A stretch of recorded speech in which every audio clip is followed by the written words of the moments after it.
situation tonight. Justin Heisman is not here, so Ryder Fernandez is going to be a player coach this evening. So he's going to do something that we haven't seen in baseball in a very long time, at least at the big league level. So here we go.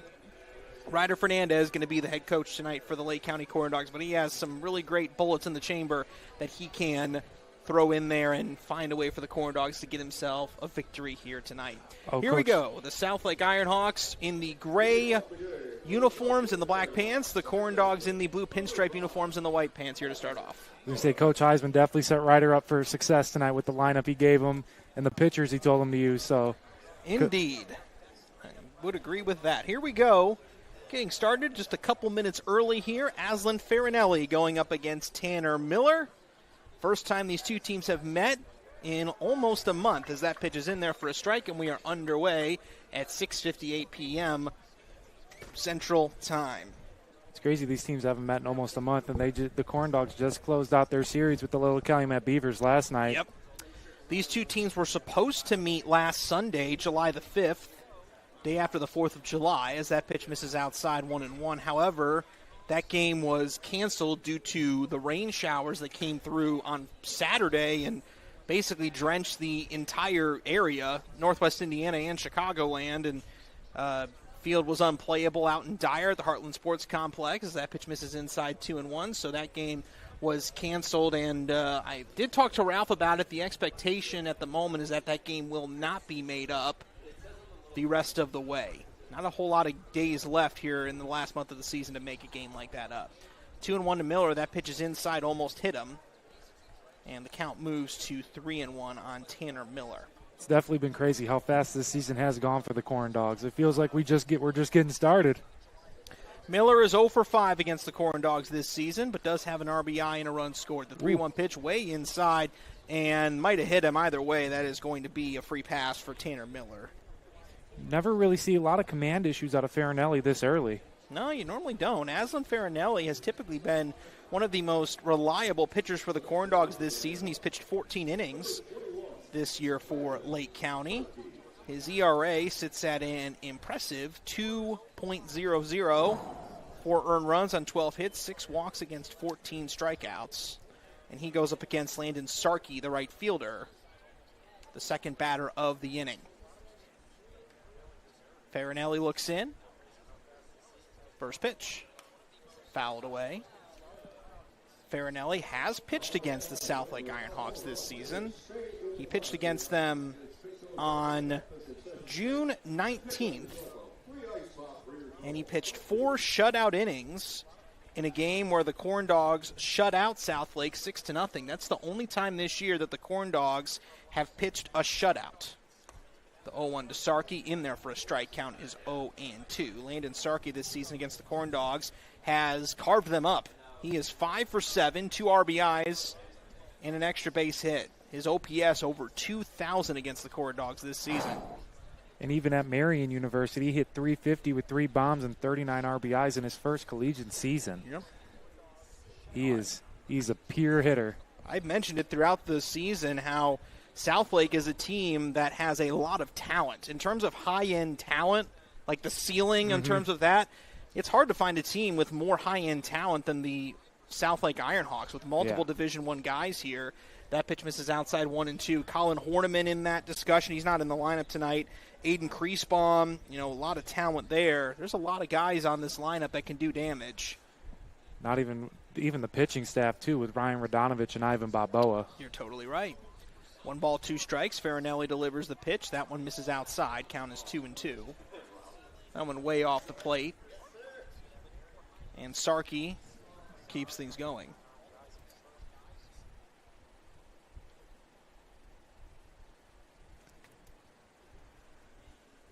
Two balls, 2 strikes, the count. Pitch comes in, swing and a foul off to the right and out of play. See Aslan keeping a very close eye on Miller over there at first. Already threw over once this at-bat. Well, at the moment, he's in danger of falling behind Landon Sarkey and running the count full. Farinelli delivers the 2-2. Swinging a sharp line drive into right field for a base hit. Josh Fleming runs to cut it off. Tanner Miller rounds second on his way to third, and he will get there standing without a play. A single for Landon Sarkey. Miller advances to third, and Southlake is off and running in the first. Runners at the corners here with nobody out. If you're Southlake, this is the start you want. You want to get to Farinelli earlier and try and make them scramble a little bit in this first inning, and they're seeing them well so far and being pretty patient at the plate. Southlake has scored in the first inning in 2 of the 3 matchups against the Corndogs this season. As a matter of fact, it was the first 2 times these 2 teams played. They scored in the first inning. First pitch, and that pitch misses for a ball. Count is 1-0. They scored 1 run in the first on May 31st, a game they went on to win 5-2. They scored a run in the first on June 13th as well, but they went on to lose that game 7-2. That one fouled away. Count moves to 1 ball and 1 strike. And then the Corndogs just took an early lead on June 19th and wound up pulling away to a 6-0 win. Weather forecast for tonight. It's a beautiful night. Temperature in the mid-70s. Such a beautiful night. Yep, going to stick around there for the rest of the night. A lot of cloud cover, though. Sun peeking through a little bit. Any precipitation is staying well to the south of us this evening. We should get this ball game in. The 1-1 pitch, swinging and a miss. Got him high there. Count is 1-2. Farinelli needs a strikeout here. The Corndogs they do need a strikeout bat here, or just an out in general. Try and get some pressure off Farinelli here. Farinelli has pitched 2 scoreless outings this season. One of them came against the Ironhawks. As a matter of fact, both of his starts this season ended scoreless. The pitch outside for a ball. Count is 2-2. Farinelli was the Corndogs' opening day starter this season. Last pitched on June 30th against the Little Calumet Beavers, a game the Corndogs won 14-4. 2-2 the count. Quick pickoff move to first, not in time. It was a very close play over there at first. Almost got Sarkey trying to keep him honest there at first base. Corndogs infield playing back, so they will trade a run for an out here. You do see Osornio holding the runner on at first. 2-2 pitch. Swing and a line drive out into right center field. Tailing away from the center fielder, Gabe Bush, that falls into the gap. Tagging home from third, Tanner Miller. On the way to third, Sarkey. He's going to be sent and then held up. Thought he was going to try to go for it, but he holds up at third. It's going to be an RBI double for Aiden Kriesbaum, and it's 1-0 Southlake. If you're Coach Fernandez and Aslan Farinelli here, this is not the start you thought you were going to get. No. These Ironhawk hitters have absolutely come out swinging today so far. Well, this is an Ironhawks team that knows the opportunity in front of them. They know if they can get a win tonight, they control their own destiny in the league in terms of being the top team in the league. First pitch is high for a ball to Nate Brumfield, and the count is quickly 1-0. And Farinelli is in big danger of having this inning snowball into a huge inning because he already has a run in, nobody out, and 2 runners on. Corndogs infield still playing back, though. 1 ball, no strikes, the pitch. Swinging and a miss, count 1-1.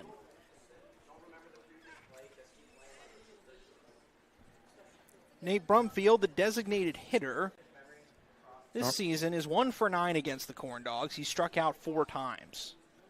So the Corndogs have his number this year. That pitch just missed off the outside corner. Count is 2-1. Didn't miss by much. No, not by much at all. Farinelli just needs an out here. Strikeout would be great, but any kind of an out. 2 balls, 1 strike. Foul back. Count is 2-2. Corndogs are 2-1 against Southlake this season. These 2 teams met on May 31st. Southlake won 5-2, and then the last 2 matchups have been here at Legacy Fields. June 13th, the Corndogs won 7-2, and then June 19th, the Corndogs won that game 6-0. The Corndogs have been really, really good at home this year. They have. I believe their record's 9-3 at home this year as that pitch misses outside, 3-2. And I believe the Corndogs have only lost 1 league game at home this year. That was the first league game of the year against the Little Calumet Beavers back on May 28th. So they have not lost a league game at home since then. Full count, nobody out. The pitch. Ground ball to the left side. Fernandez charges, gloves, bobbles the ball a bit. Throw to first, gets past Osornio at first base. 1 run's already scored. Kriesbaum is on his way home. Ryder Fernandez, just an uncharacteristic misplay. He bobbled the ball a bit while trying to barehand it, and it's 3-0 South Lake. I was going to say, you never really see Ryder Fernandez make an error over there at the hot corner. It's very rare. Excuse me. But no, yeah, he bobbled the ball trying to barehand it, and then Osorio couldn't scoop it up in the dirt, and that costed Farinelli 2 runs there. We'll see if they give Brumfield credit for an RBI there. It would make sense for him to get 1 RBI there because Sarkey was going to score no matter what. That was just a play. Fernandez charged at it and just looked like he tried to make it a little too quickly, and all of a sudden it's 3-0. This is a tough start for the Corndogs. Nobody out, runner at second. It's very uncharacteristic. Uncharacteristic is the right word for this one, as Jackson Alexander, the first baseman, comes up to bat. Still nobody out. So looking at the box score, they indeed is an error. First pitch in there for a strike to Jackson Alexander, the first baseman. I was going to say, you saw Ferris go out and talk to Farinelli here after those 2 runs scored. Wonder if you just said calmed him down a little bit, just said get right back in your right mind and let's do this. The 0-1 delivery, big swing and a miss, 0-2. Well, the silver lining, if you're a Corndogs fan, is just knowing how well the Corndogs bats have been in this recent stretch. Yeah, they have been very hot. Yeah, the Corndogs have put up double-digit runs in 3 of their last 5 games. That pitch misses outside, 1-2. As a matter of fact, they've won 5 of their last 7. They've scored 8 of more runs in those games. Most recently last night, a 12-7 win over the Little Calumet Beavers. 1 ball, 2 strikes on Jackson Alexander. Farinelli delivers. That pitch is inside, 2-2. Southlake has done a very good job in the early going at hitting with 2 strikes. They haven't been chasing pitches out of the strike zone, so Farinelli hasn't been able to get them to swing and miss. And they've made contact with any of the pitches that have come into them with 2 strikes. The Ironhawks have absolutely come out great offensively. This is what you want if you're Coach. It's typically very difficult as that pitch misses low and inside. I mean, it's pretty rare that you see Farinelli. Yeah, well, Farinelli, but it's pretty rare that you see a team hit as well as Southlake has with 2 strikes here. Farinelli's gotten in front of batters almost every at-bat so far. 3 balls, 2 strikes, the pitch. Ground ball to the right side. Linus Sheridan bobbles the ball, picks it up, throws to first. He does get the out. That was almost another error. Alexander is out at first. Brumfield goes over to third, and that'll bring up the catcher, Grant Beard. I was going to say, that's the out you need right there if you're the Corndogs. You just need one. You just need one right there to possibly stop the momentum.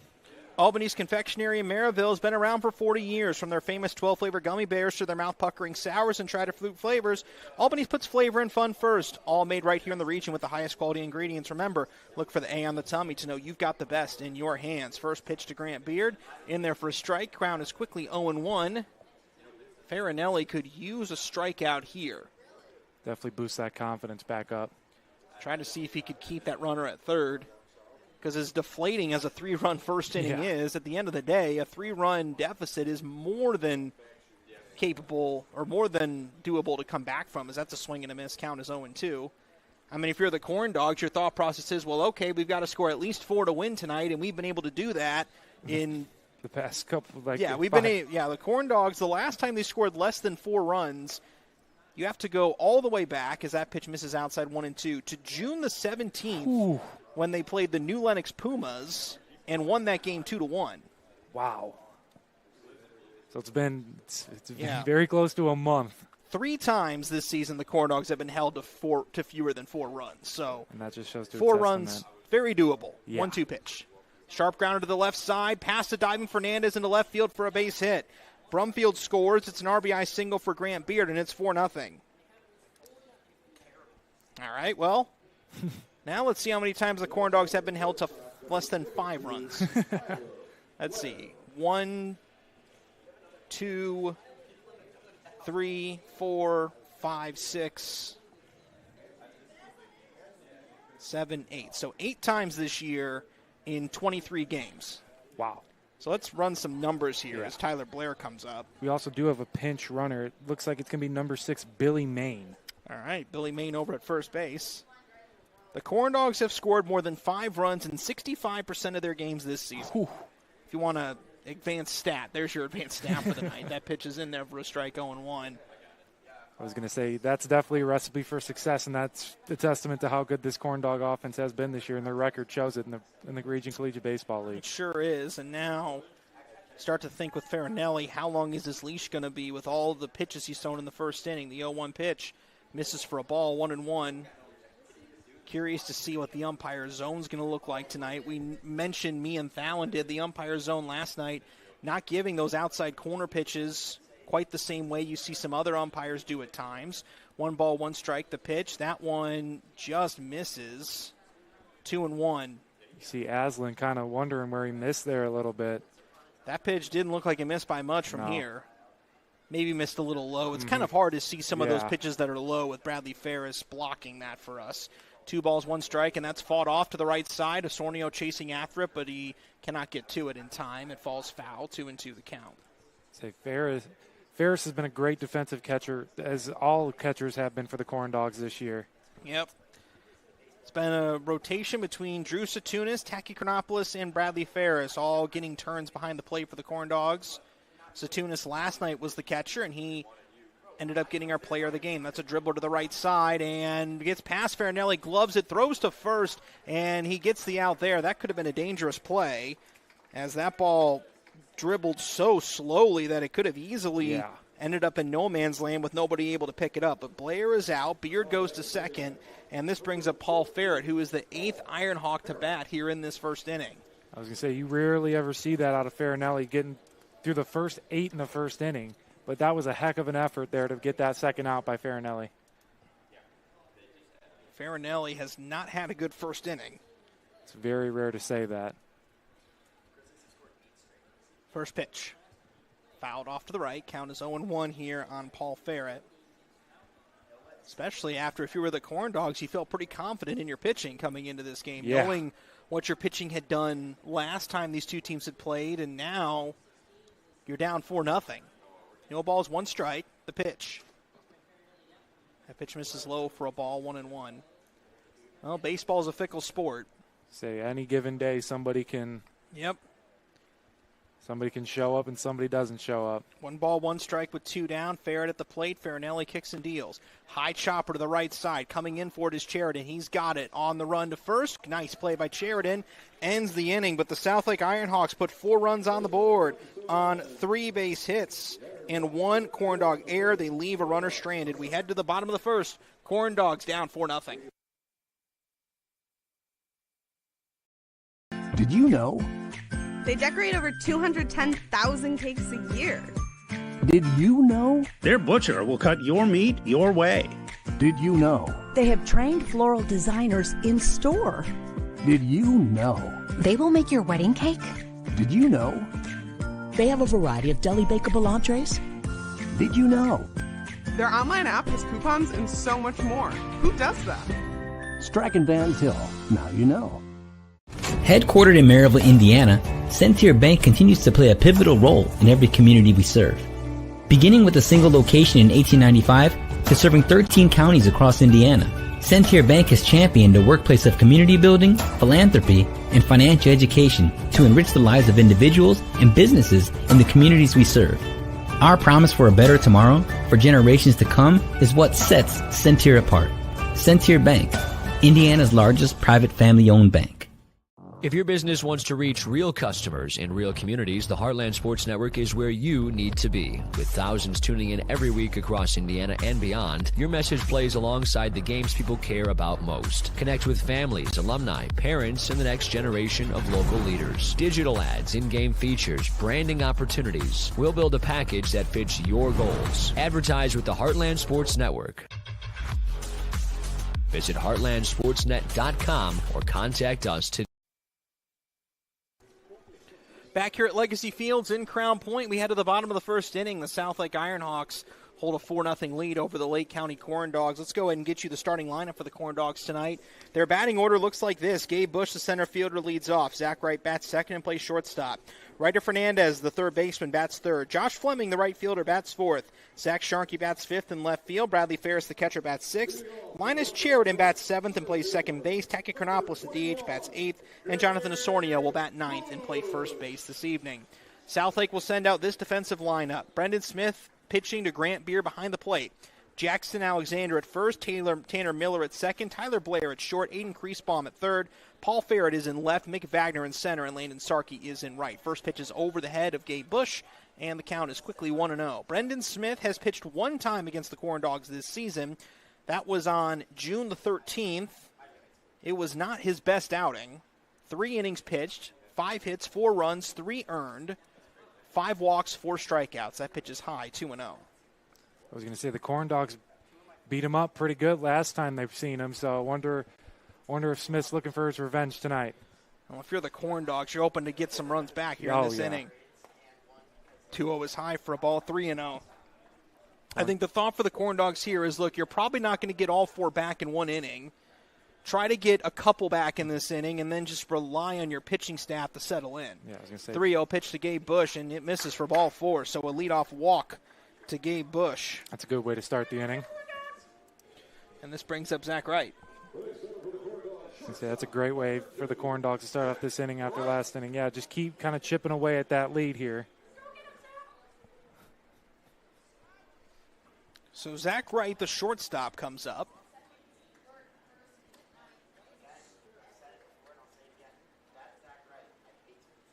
Zach Wright, a product of Munster, Indiana, former Mustang. Hitting .286 on the year.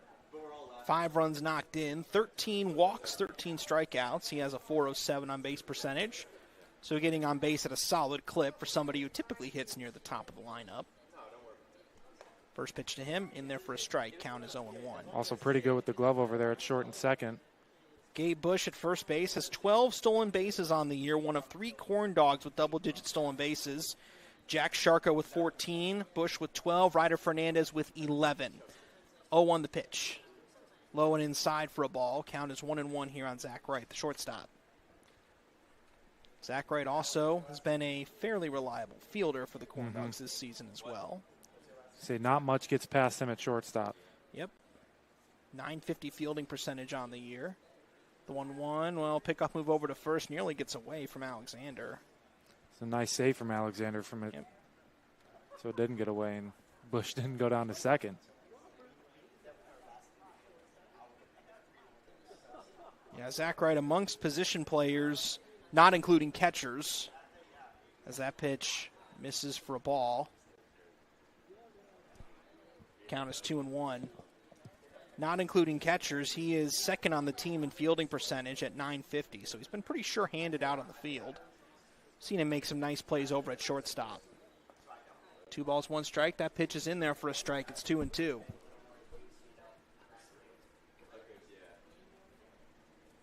So Gabe Bush over at first, Wright trying to avoid falling down in the count this time. 2 balls, 2 strikes. That pitch misses inside. Wright definitely stands very close to the plate, which kind of sets up an interesting optical illusion. Sometimes you'll see a pitch that looks really far inside when in reality it does clip the plate because you see how close to the plate Zach Wright stands. 3-2. Here's the delivery. And that's ball 4. Looked like that was a moving fastball, like a 2-seamer or something that just couldn't break into the zone, and Wright works a walk. So 2 Corndogs are on for Ryder Fernandez, the team leader in RBIs with 16. He's also looking to make up for that error in the last half of the inning. We're trying to get another run, trying to get a run on the board here. On deck for the Corndogs is Josh Fleming, who, despite the limited action, has been the most prolific hitter for the Corndogs this season. First pitch to Fernandez in the dirt, and that skips away from Grant Beard, and that actually hit Fernandez, he claims, on the foot. The umpire didn't signal for it. He holds his hands up in the air, and he's going to talk to the base umpire. Either way, right to second, Bush over to third. I was going to say, those in the press box over here are claiming that they heard it hit his cleat. and now the umpires are going to discuss it here. Yeah, Fernandez immediately took his gear off, and the umpires are saying, yep, you're going to get first base. So how about that? What a start for the Corndogs. 3 consecutive free passes to start the inning, and up comes Josh Fleming. You know, I said how you're probably not going to get it all back in one inning, but if you want a guy to get it all back in one inning, Josh Fleming's your guy. No, he is for sure. He's got that. He's got that big tower power, as you'd say sometimes. He can hit a home run. He can poke one into the gap. He can do whatever you need. Josh Fleming is up. Zach Sharkey on deck. First pitch to Fleming is in there for a strike. So we've seen Josh Fleming hit it over that shed over there in left field earlier this year. That felt like an auto take kind of a situation for Josh Fleming. This guy has struggled to throw strikes, see a pitch, even if it's a strike. 0-1. Swinging a high pop-up. Foul territory towards the dugout. Grant Beard looking for it in the sky, and he runs up against the fence, and it falls. I thought he might have a chance at that ball. The wind is actually blowing slightly out towards the right field line. It's not a particularly strong wind. So if there is a pop-up to that side of the field, the wind is going to blow it back towards the field of play. That's something to watch for throughout the night tonight. I say the wind plays a big advantage sometimes here in baseball games. Well, it sure does, especially when you're at a place like this where there's a lot of open areas around. 0-2, back off the knee of the pitcher, and it bounces into left field for a base hit. 1 run scores. Rounding third, Zach Wright. He will score. Josh Fleming, a 2 RBI single, thanks to a deflection off of the leg of Brendan Smith, and it's 4-2. You got to get it somehow. You got to get it some way, somehow, sometimes. But yeah, all right. Hey, you never really see that, but looks like they're going to come check on Smith here. Indeed they are. I'm not sure who that would be going out there, but they're going to check on him. Yeah, that's a scary situation as a pitcher. That was back up the middle, and it just deflected right into the worst spot for the Ironhawks because it goes into left field and nobody was there. Nobody was prepared for it to fling all the way out there, but that looks like it'd be the former Corndog assistant coach Colin Small. Indeed it is. Colin Small, assistant coach for the South Lake Ironhawks. Member of the Corndogs' inaugural team back in 2022, a team that won the Northern League Championship, won 39 games in the Corndogs' inaugural season. And up comes Zach Sharkey. Zach Sharkey, another guy who can do damage, hitting .341 on the year, a homer, 10 knocked in. First pitch to him outside for a ball, 1-0. This is not the spot you want to be in now if you're the Ironhawks, because you got no outs and you already got 2 runners scored across. So, well, it doesn't help that Brendan Smith just hasn't looked very effective at all to start. No, the 1-0 pitch, swinging a line drive foul off to the right now to play. But that's kind of the thing here is that there's not a whole lot of deception in his pitches. You're not seeing a lot of swing and miss. If the Corndogs are taking a pitch, it's probably a situation where it's an auto take like Josh Fleming did. You're seeing a lot of contact made. You're just not seeing a whole lot of deception in his game. The 1-1 pitch misses low and in for a ball, 2-1. No, you're really not. He's not changing a lot up either. He's just kind of throwing what he knows. And the Corndogs, as we heard, as you said earlier this season, hit him real well, so they know him pretty well. They do. 2 balls and 1 strike on Sharkey. The pitch. That pitch misses low for a ball, 3-1. Yeah, again, that's just a straight fastball. Yeah. Like that's not a hard pitch to lay off of because if you already know this guy's struggling to throw strikes, if he's giving you a straight fastball and it's going to go out of the zone, why would you swing at it? No, I definitely agree. That's just smart baseball right there. 3-1 pitch, outside, ball 4, and Sharkey reaches on a walk. So the first 5 Corndogs all reach. The bases are loaded, and up comes the catcher, Bradley Ferris. Now, the last time Bradley Ferris came up with the bases loaded, last Thursday, a little over a week ago, against the post-94 Vikings out at Morgan Township High School, Ferris hit a grand slam to left field into the tree line beyond the left field fence at Morgan Township. I don't know if that's in store here. Would love to see it. Well, either way, I think Ferris is going to be pretty patient here. First pitch is high for a ball, 1-0. This is not a situation you want to be aggressive. No, not at all. You want to just be patient, take what comes to you. Indeed, you do. That's how I'd look at it. The Corndogs trying at least to tie this ball game up and get this game all square once again heading into the second inning. They got a pretty good shot at it here. Well, got to get through the inning. The 1-0 pitch. In there for a strike. Count is 1-1. You do see Kriesbaum is playing in at third. My assumption is up 2 runs in the first inning. I would say you try to go for the double play no matter what. But again, it is tough to turn a 5-4-3. Mm-hmm. But I believe that for Southlake, your thought here is you'll trade a run for 2 outs, the 1-1. That pitch misses outside. That was never going to be a strike. No. Smith's been kind of all over the place also in this first inning. But like we've said, he hasn't changed a lot up, and he's been rocked so far. So I mean, only one Corndog has put the ball in play so far. It's been all walks and hit by pitches mainly. 2-1 to Sharkey. That's high for a ball, 3-1. Again, just as a pitcher, if you're not giving the other team a reason to swing the bat, what do you expect? Yeah, I was going to say they're not going to swing. Yeah. Sharkey at 3-1. This seems like a one-pitch, one-spot situation for Sharkey. You know this guy's struggling to throw strikes. Don't try to do too much here. The 3-1. Swing and a miss. He did get a fastball. Now Bradley's got to choke up here. He does.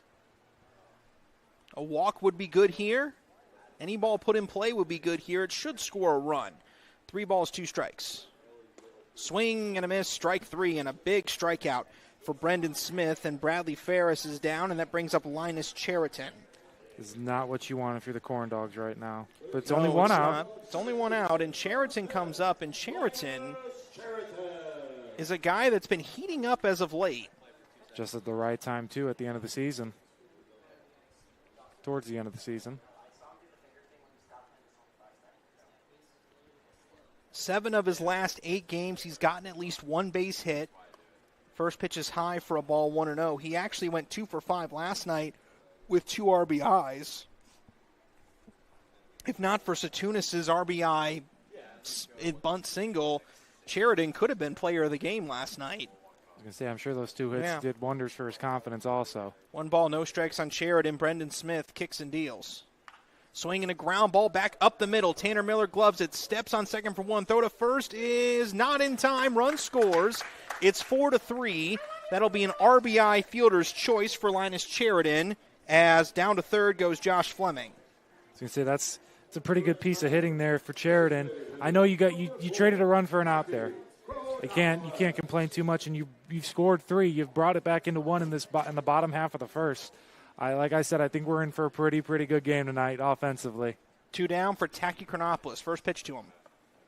That pitch in there for a strike. Count is 0-1. Talk about Sheridan a bit more at first base. Justin Heisman, last night in the post-game interview I had with him, was very complimentary of Sheridan. Mentioned specifically how nice it was to see Sheridan find a way to get a couple hits last night. No balls, 1 strike on Taki Chronopoulos. Swing and a miss. Count is 0-2. Chronopoulos, in a similar vein, another guy that has struggled at times to hit the ball and see the ball well this season, but he's been able to have some good games. He's currently on a 3-game hitting streak. He's also got a home run to his name this year, too. He does, too. So he's been able to get some hits recently, but he's down 0-2 here with 2 down. The pitch, that's high for a ball, 1-2. Smith tried to get him to chase with a high fastball there, but Taki was not biting on that. Well, at the end of the day, if you're the Corndogs, your goal was to try to put up a big number in this inning and get closer, and that's what they've done. But you'd love to tie the game up. The 1-2 pitch, low and in for a ball. It's 2-2. I was going to say, you got that tying run 90 feet right now. You do indeed. Deuces are wild. 2-2 with 2 down. 2 on here in the bottom of the first. Brendan Smith has had a tough first inning, but he can still exit it with the lead. Here's the 2-2. Runner goes. Pitches high and no throw. So Sheridan steals second. Count is 3-2 on Chronopoulos, and Jonathan Osornio is on deck. Already in one of the bigger spots of the game here for Smith, I feel, and we're only in the first inning. 3-2. Misses for ball 4. He walked him, and they're loaded again. And that brings up Jonathan Osornio, meaning the Corndogs will have batted around here in this first inning. Jonathan Osornio is in his 8th game played this season.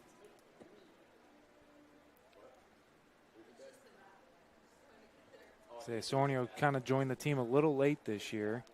He didn't play his first game until June 17th against the New Lenox Pumas. First pitch to him, swing and a miss, count is 0-1. It's a very aggressive swing there, too. Indeed, an aggressive swing. Well, Smith has been able to throw some more strikes the last couple batters, so that probably meant Osornio thought he was like, well, maybe I'll get a pitch to hit here. Yeah. So he was a bit aggressive. The 0-1 pitch. That one in the dirt. Count is 1-1. Osornio did play on Monday against the Little Calumet Beavers. He also hit a home run on July 2nd against Post 94. That was an 8-0 or 8-3 Corndogs win. 1-1 pitch. Osornio swings and misses. Count is 1-2. Base hit here at least ties the game. Could give the Corndogs the lead. I was going to say, if it is hit far enough, Sheridan's got that speed from second, so we could see the Corndogs take the lead. 1-2 to Osornio. Check swing foul. Osornio a bit frustrated with himself. I don't think he wanted to swing at that one there. I think he realized it a little too late. And Gabe Bush coming out there to try to grab something from the first base coach. Here we go. 1 ball, 2 strikes. Way outside, 2-2. Drew Satunis is over at first base tonight, being the first base coach for the Corndogs. Ryder Fernandez is at third base, where Justin Heisman normally would be. 2-2 with 2 down. Bases are loaded. The pitch from Smith. Swing and a miss. Strike 3. Osornio goes down swinging. Corndogs do score 3 runs on 2 hits, no errors, but they leave the bags loaded. We head to the second inning. 4-3. Ironhawks lead it. Ultimate party experience? Bring the excitement with Game Truck mobile video game feeders. Action-packed laser tag and gel tag battles, bounce houses, epic foam parties, and unforgettable photo booth fun. Perfect for birthdays, schools, festivals, team bonding, and community events. We bring the fun right to you. No stress and no mess. Book your party today and make memories everyone will be talking about with Game Truck.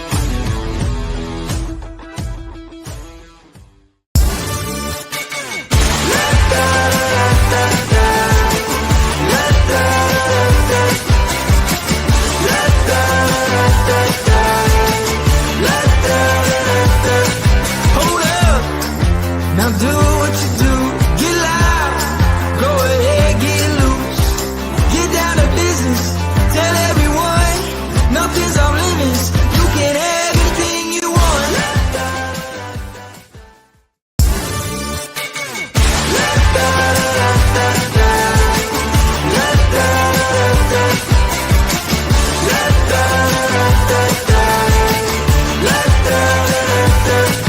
Hold up. Now do what you do, get loud, go ahead, get loose, get down to business, tell everyone, nothing's off limits, you can have anything you want. Love high school sports? Then make sure you're following the Heartland Sports Network on Facebook, Twitter, and Instagram. Rankings, highlights, breaking news, and live coverage, all in one place. Like it, follow it, share it. Heartland Sports Network, your home.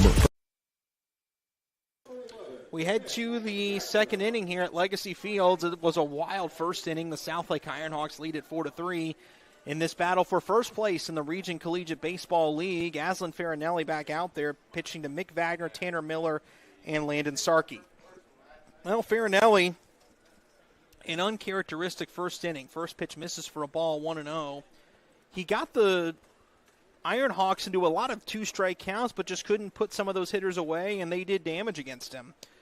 The 1-0 pitch swung on and fouled off to the right. Count is 1-1. We really don't see Aslan give up a lot of hits or walks like that, but it's just a testament, like you said, to how good this Ironhawk lineup is. I mean, I've been mentioning it a lot throughout the year. This is a very talented Ironhawks team. Oh, yeah. It's particularly on the offensive side, and they're going to do, and they know how to play. That pitch misses inside 2-1. They are definitely going to do some damage. They definitely will, and the Corndogs, are just as good on the other side too. So we saw that in the bottom of the first. 2 balls, 1 strike. The pitch fouled off. Count is now 2-2 here on Mick Wagner. If you love offensive baseball, this might be your game. At least it's the start of the game. Yeah, We'll see if I was gonna Farinelli. I have a hard time believing with who the Corndogs have available tonight that this is going to continue with that trend, but you never know. Centier Bank proudly supports the Lake County Corndogs this season. Since 1895, Centier has remained deeply rooted in Northwest Indiana and promises to remain not for sale for generations to come. Go to Centier.com for more information. Member FDIC. That's Centier Bank. Love Centier. It's my bank. Love Centier. Thank you. Yep. A region staple. Yes, it is. Two Great balls, sponsor, two too. strikes. The pitch to Wagner. Swing and a fly ball center field. Gabe Bush coming in on it. He has a beat on it. Makes the grab for out number 1. How about a leadoff out for Aslan Farinelli? That's a good way to get yourself back into a rhythm. I was going to say, good way to boost that confidence for sure. I think the nice thing for Farinelli, too, is knowing that his offense got 3 runs in the bottom of the first. The game feels a lot different now. It's not a 4-run game. It's just a 1-run game. And so if you're Farinelli, you can kind of take a deep breath and think, okay, all I need to do is just maintain and keep my guys in the game, and I know the capabilities they have, and they can pick me up if need be. Chopper to the right side, waiting on it and bobbling it is Sheridan, picks up with his bare hand, throws to first, and gets the out by 1 step. That was a close play. Very Second close time we've seen Sheridan bobble a ball there at second, but he did pick himself up. Planning a birthday party or company outing? Bring your team to see our team. Email info@corndogsbaseball.com to book your group outing today.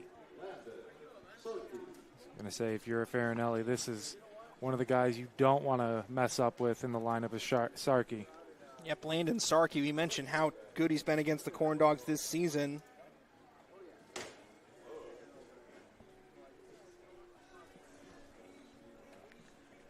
As we have the song Red, Red Wine playing in the background. It's 80s night. I was going to say 80s night tonight. Is that tonight. song from the 80s? That doesn't sound like a song from the 80s. I was going to say, I'm not quite sure. Let me look it up. What year was this song made? That's an 80s song? 1983. What? Wow. I mean, I've seen the music video for it, and it looks like it's from the 60s. Yeah, that looks like an older song. You learn something new every day. Exactly. Red, Red Wine is a song from the 80s. Also, shout out to the 86 Bears for 80s night. The 86 Bears. I was going to say, Super Bowl champs against the New England Patriots. Well, okay. 85, excuse me. I was about to say, that pitch is in there for a strike, 0-1. Bears fans remember the 86 Bears for Doug Flutie. Doug Flutie, yes. 85 Bears, excuse me. The shirt says 86. That's why I was. Well, that's when the Super Bowl was. I was going to say, I was looking at it. I'm like, I don't think that's right. 0-1 pitch misses low, 1-1 the count on Landon Sarkey. Yeah, I was going to say, like, wait a minute. Yep. Then you said something like, huh? Yep, 41 years ago. Wow. It's been that long. The 1-1 pitch to arguably the greatest NFL team of all time as that pitch misses outside 2-1. You know, hoping to see Ben Johnson do that soon. We'll see. He's got the We'll see. It'll be an interesting season. Oh, yeah. Training camp coming up in just a couple weeks, and then preseason coming up in about a month. 2 balls, 1 strike, ground ball to the left side. Fernandez gobbles it up, hangs it on a line to first. High throw, but safe at first is Sarkey. He might have beaten the throw anyway. Mm-hmm. That was a slow grounder that I thought was going to roll foul, but it stayed fair, and it was a long throw for Fernandez. We'll see what they give him. See what Moira decides to do with this one. I was going to say, my judgment, I thought that he was going to be safe, and I would give him a hit, but Yeah. we'll see what she gives him. Sarkey was hustling down that line there. So that brings up Aiden Kreisbaum. He had an RBI double in the first inning. Farinelli looks in. Here's the first pitch.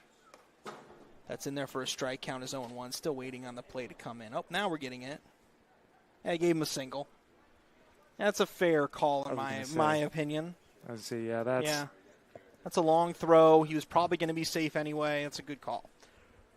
0-1. Ferris has to dive out of his catcher's position to get that one. Count as 1-1. It's a nice stop, though, to prevent Sarkey from going over there to second. It was a good stop. And with 2 down, if you're Farinelli, your mentality here is you just have to get this guy out. Yeah. The 1-1. Farinelli waiting and delivers. That pitch misses. 2-1. One thing's for certain, this umpire is not going to give inside, particularly that inside part of the plate. He's not giving those pitches to those on the mound here. 2 balls, 1 strike. Here's the pitch. Swinging a high pop-up on the infield. Coming in is Sheridan. He's got it on the run, and the inning is over. So the one-out infield single, or two-out infield single, leads to nothing. We head to the bottom of the second. It is 4-3. Southlake has the lead. Keeps you busy and you can't get to the store? Shop online with Strachan Van Til To Go. Our to-go service is easy to use. Register using your rewards account information, fill your virtual cart, and choose delivery or pickup. Once your order is in, our own Strachan Van Til team preps your order with care. With our to-go service, you can earn reward points and save time and money with our online coupons and weekly ad prices. Life made simple, shopping made easy. For more information or to sign up, visit shop.strachanvantil.com. Armed with a rich history of family ownership and a workforce that's committed to putting people first, Sentier Bank fosters a workplace of community building, philanthropy, and financial education. A long-lasting legacy of family ownership dedicated to generations of clients is what sets Sentier apart. Trust the integrity, experience, and personal service of Sentier, Indiana's largest private family-owned bank. For more information, go to Sentier.com. Across Indiana, the lights go on, the stands fill, and communities come alive. And every night, the Heartland Sports Network is there, showcasing the athletes, the rivalries, and the hometown pride that make our state special. Stream every game live on the Heartland Sports Network app and heartlandsportsnet.com.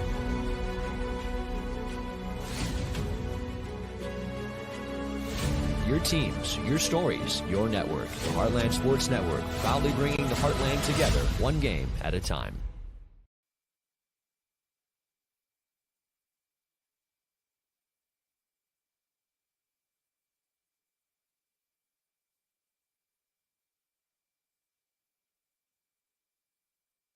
Welcome back here to Legacy Fields in Crown Point. We have an Ironworkers Local 3, or an IBEW Local 697 pitching change, I should say.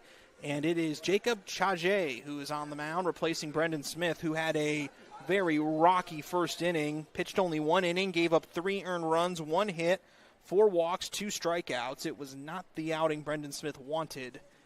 I highly doubt that head coach Ryan Bridges was expecting only 1 inning out of his starter, but either way, you head to the second inning and already have a new pitcher in here. I'm going to say, hey, sometimes you just got to switch up, and this is a big game, so I don't think Coach Bridges wants to test anything.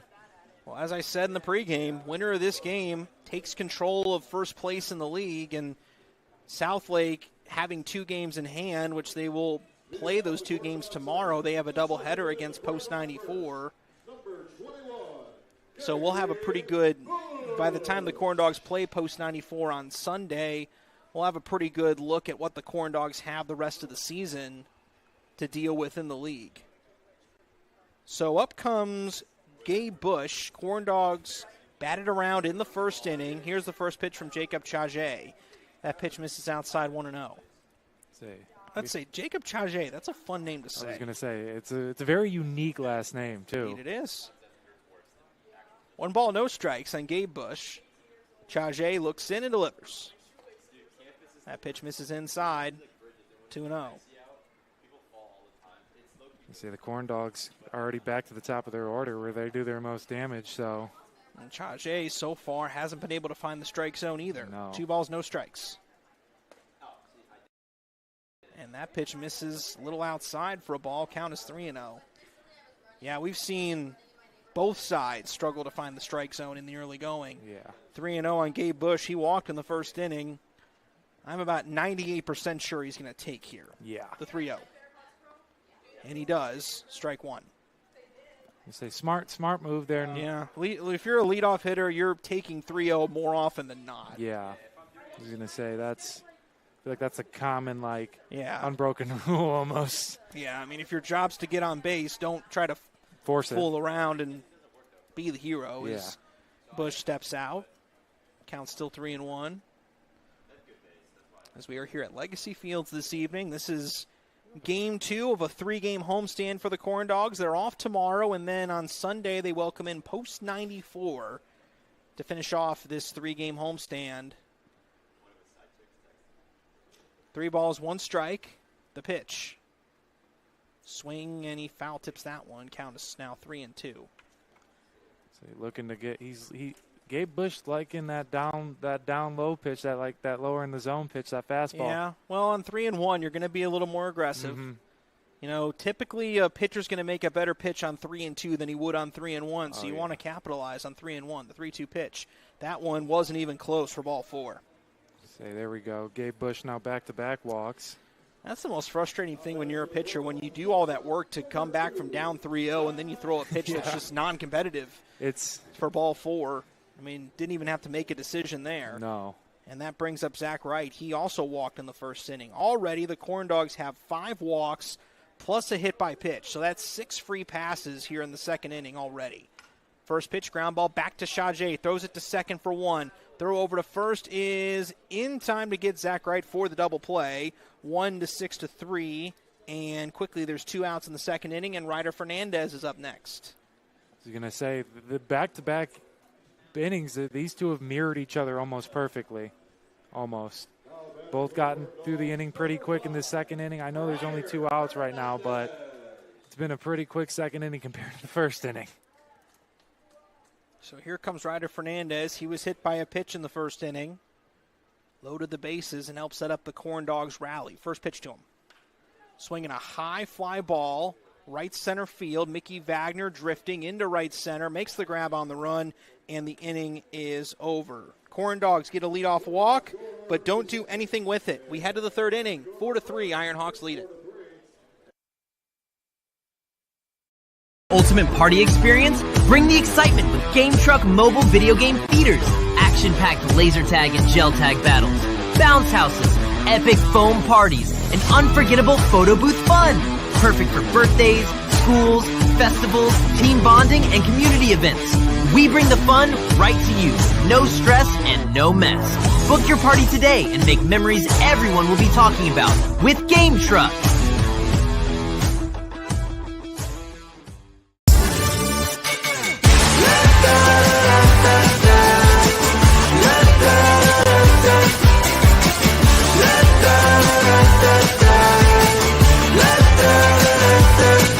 Hold up, now do what you do. Get loud, go ahead, get loose. Get down to business, tell everyone, nothing's off limits. You can have anything you want. IBEW Local 697 electrical contractors bring the highest standard of electrical work to Lake County homes, schools, and businesses. From everyday fixes to once-in-a-lifetime builds, we don't just get the job done, we get it done right and up to the highest safety standards. When you need electrical work, hire the professionals who power Indiana. Powering Indiana, Lake County, bringing excellence to the job, creating a brighter future for our community.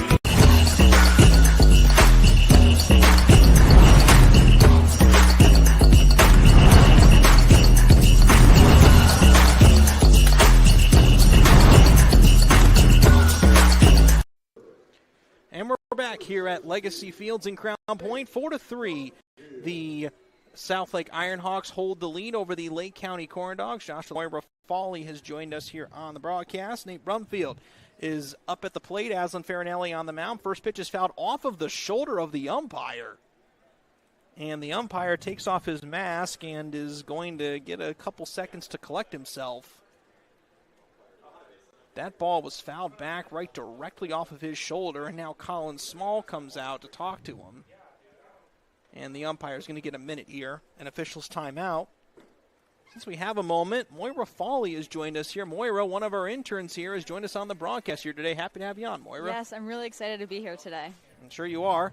Moira, a Division I softball player at, I believe it's the University of St. Louis, correct? Yes. What's the mascot at St. Louis? We're the Billikens. The Billikens. Do you know where that comes from? It's from their soccer team. It's very, very old. It's kind of like a mythical troll is how the best way to explain it. A mythical troll? Yes. All right. I've never heard of a Billiken before. This is a first. So Brumfield stands back in. Farinelli turns, kicks, and fires the 0-1. Swinging a high fly ball, right field, it's foul. Sornio chasing after it, over it against the track. Wynn playing tricks with it, and he drops the ball over out in foul territory. We'll see what they call that. Like I said, the wind, it's not a particularly strong wind, but it is up there.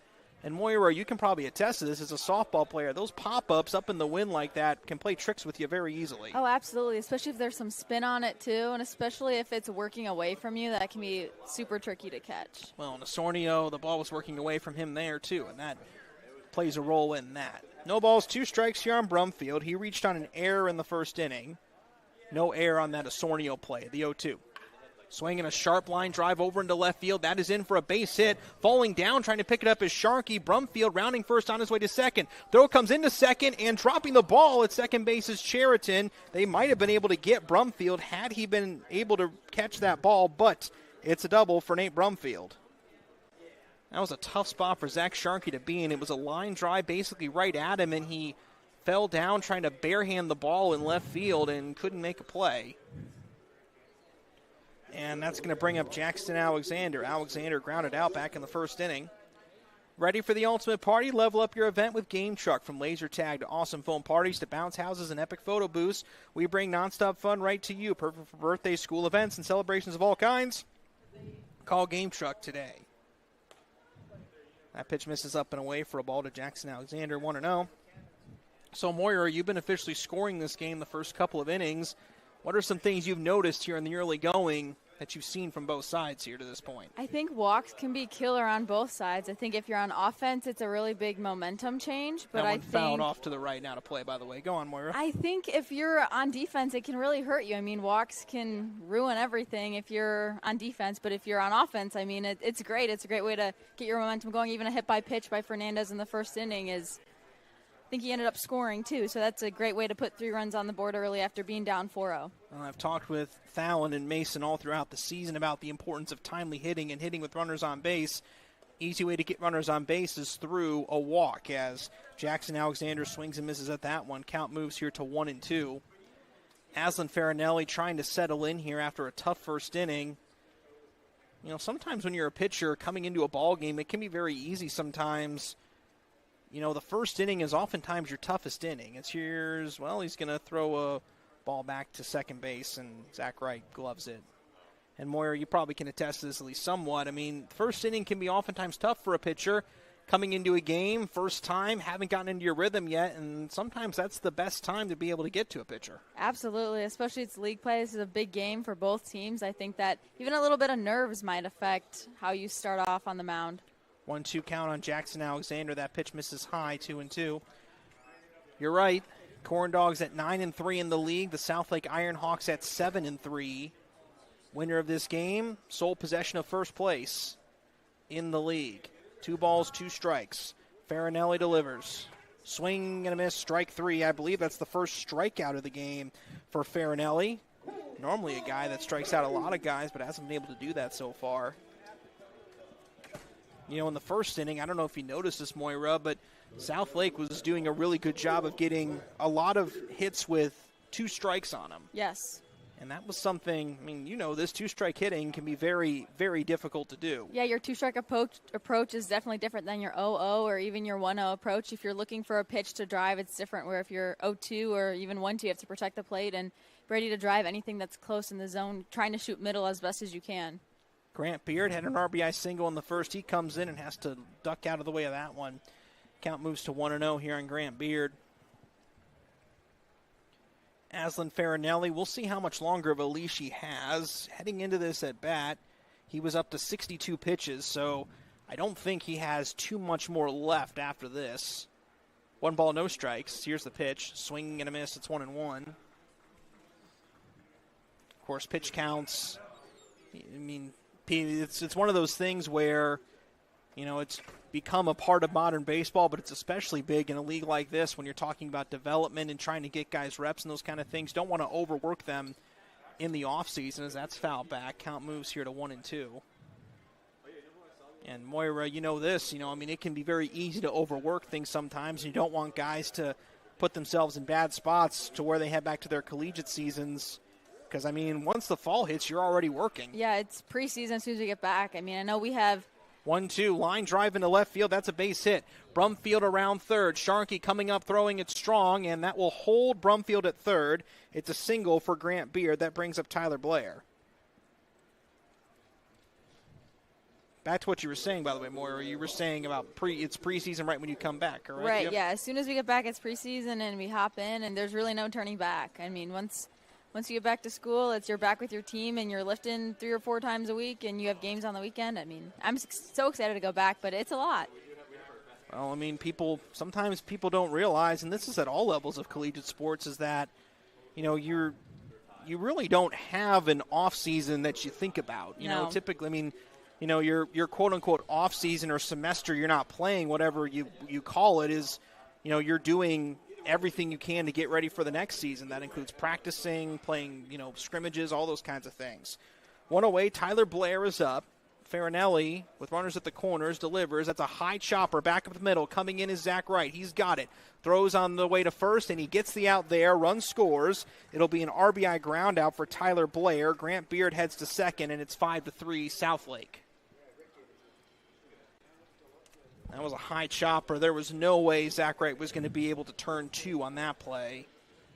No, that was the right play for sure to go to 1. Those are always tough. Those choppers can be hard to stay low on. Yeah, they can be, and you also have to have a little bit of game awareness, too, in that scenario, remembering it's only the 3rd inning. You still, worst-case scenario in that play, you're down by 2 runs with 2 outs in the inning. No need to go gung-ho for the plate in that scenario as that pitch misses low, 1-0. Sometimes it's just important to get an out, especially so early in this game. Indeed it is, and I think on a night where it seems like offense is going to be not as tough to come by as some other nights, you're not necessarily holding those runs as much as you would in a game that's a bit more of a pitcher's duel. As that pitch catches a zone for a strike, 1-1. Because I've talked about this a few times, is that sometimes, when you're in a pitcher's duel type of a situation, a 3-run deficit can feel like a mountain when you're not hitting very well. Absolutely. Whereas on a night like tonight, 2-run deficit doesn't feel as bad. Throw down to second as the runner was caught leaning, but sliding back in is Grant Beard. Nice throw there from Bradley Ferris. Counts now 2-1. I mean, the Corndogs only have 2 hits, but I think they've been hitting it hard, and I think that's super important. So their bats will come along more, and next inning, hopefully they'll be able to put up 2 or 3 runs here. You hit the ball hard. Law of averages says eventually you're going to find some base hits. Absolutely. Here's the delivery. Ground ball back to the pitcher. Farinelli gloves it. Ole to you. Throw to first. Osornio picks it out of the dirt, and the inning is over. But the Southlake Ironhawks get a run on 2 hits, and they leave 1 runner stranded. We head to the bottom of the 3rd inning, and it is 5-3. Southlake leads it.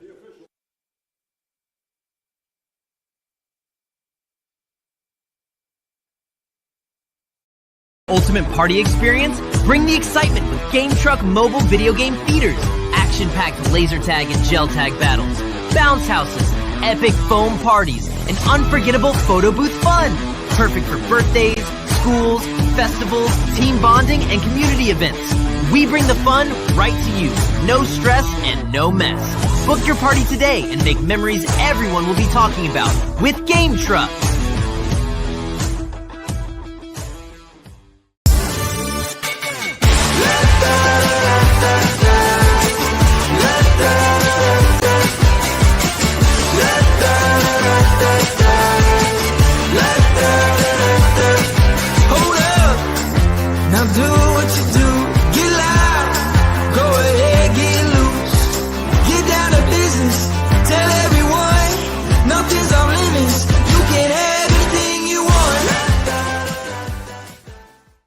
IBEW Local 697 electrical contractors bring the highest standard of electrical work to Lake County homes, schools, and businesses.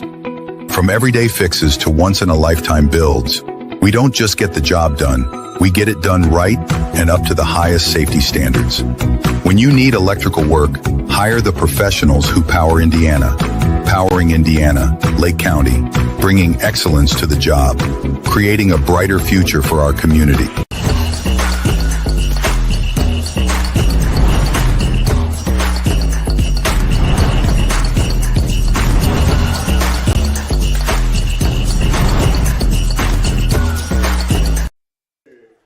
We head to the bottom of the 3rd here at Legacy Fields. The Corndogs lead it 3-0, or trail 5-3. I'm used to hearing saying the Corndogs are leading, but they're not at this point.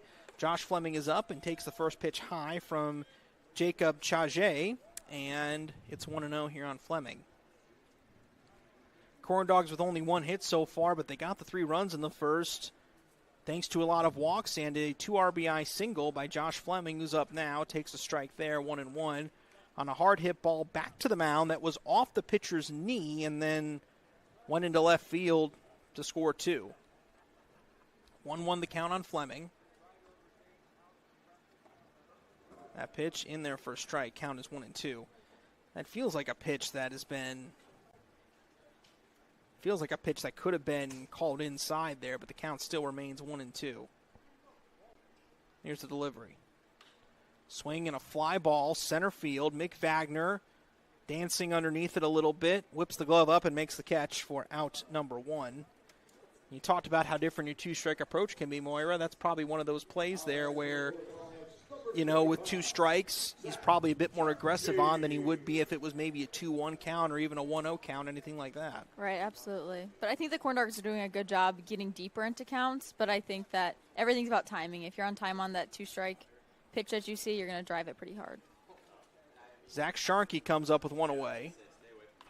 Sharkey with a high bouncing ball to the left side. Blair snags it, throw to first, and it gets past the first baseman, Alexander, and Sharkey is going to hold there. That'll be an interesting call, whether they call that an error or whether they call that a hit. Either way, Sharkey's over at first base with 1 away. I'm calling that a hit. I think he definitely legged that out, and he'd be safe.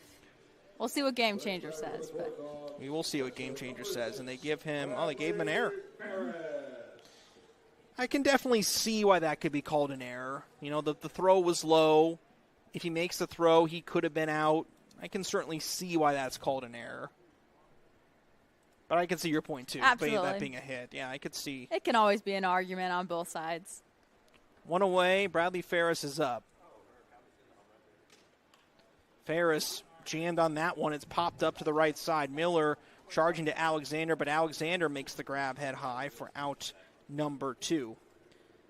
You know, unless you've been an official scorer in a game, which, Moira, you and I both have been before, you don't realize how tough those decisions can be. Absolutely. You know, sometimes, you know, you have a play where it's very close. I actually one time had a parent yell at me in the middle of a game because of an official score that I made while I was broadcasting. Oh, parents can be crazy about hits versus errors, for sure. Yeah, it was. And we had a very spirited conversation between innings there as that pitch off the glove misses outside 1-0. Wasn't here, by the way, might I add. It was not here. It was at another place. But, yeah, it was he was standing right next to me, and I said on the air what I called it, and then he slammed the bleacher next to me, and when I went off air between innings, we bickered back and forth a little bit. Oh, wow. So did you call it a hit or an error? I called it, well, it was the pitcher's dad, and I called it a hit because the outfielder left his feet to make the play. Oh, absolutely. That should be a hit in my mind. Yeah. Swinging a line, driving to left center field for Sheridan. That's a base hit. Sharkey rounding second. He will hold there. Linus Sheridan. Talk about a guy that I mentioned in the first inning how Heisman was really complimentary of him yesterday. He's a guy that's starting to turn things around. He's starting to see the ball really well. That's another hit. That's going to be, I believe it's his ninth game out of 10 that he's gotten a hit in, and that brings up Taki Chronopoulos. It's always really important the bottom of the lineup can come through for your team and bring it right back up to the top so your heavy hitters can really do their job. Chronopoulos takes a pitch in the dirt. Count is 1-0. Chronopoulos has gotten hits in 3 straight games. Runners on first and second here with 2 away. This game has calmed down significantly in terms of at least runs being scored since that wild first inning. 1 ball, no strikes. Here's the pitch. Chronopoulos tips that one to the mitt. Count is 1-1. So, Moira, let's put it this way. Be glad that if you're scoring the game, you're up in a press box. Away from anybody. I would not want to be hearing any parents come yelling at me. No. 1 ball, 1 strike. Here's the pitch.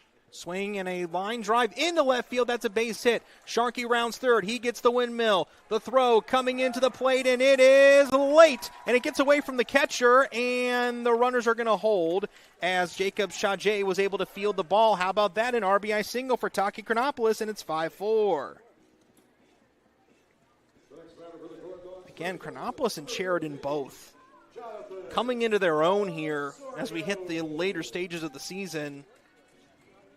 And that's been something the Corndogs have struggled with at times this year, is getting that production from the bottom of the order. You know, it's great to be able to know you have guys at the bottom of the order that you can trust to get hits in big spots, and Chronopolis and Sheridan both. How about this with 2 outs? They've kept the rally going and have allowed the Corndogs to get within a run. 2-out hitting is for sure a game changer on both sides of the game. First pitch to Osornio.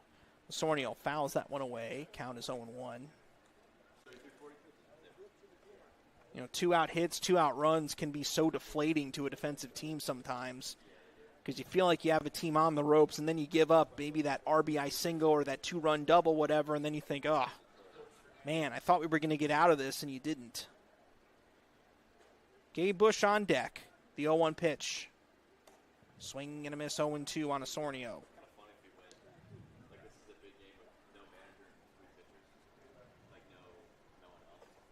We see Jacob Mish up in the bullpen. Would not be exceptionally surprised to see him pitching in the 4th inning after Farinelli threw as many pitches as he did. Throw down to second, and they got Linus Sheridan. Caught him leaning over at second base. The out's going to go 1-6 at second. But the Corndogs get a run across on 2 hits, 1 error, and they leave 1. We head to the 4th inning. Corndogs trail at 5-4.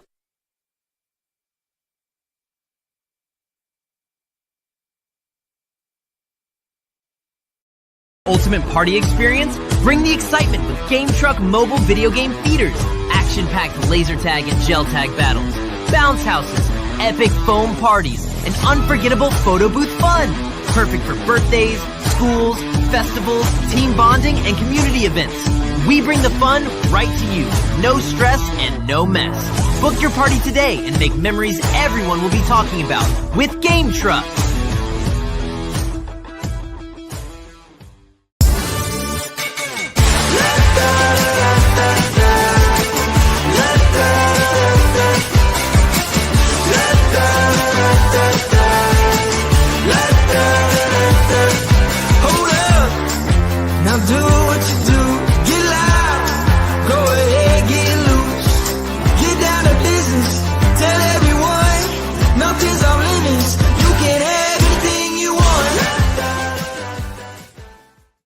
IBEW Local 697 electrical contractors bring the highest standard of electrical work to Lake County homes, schools, and businesses.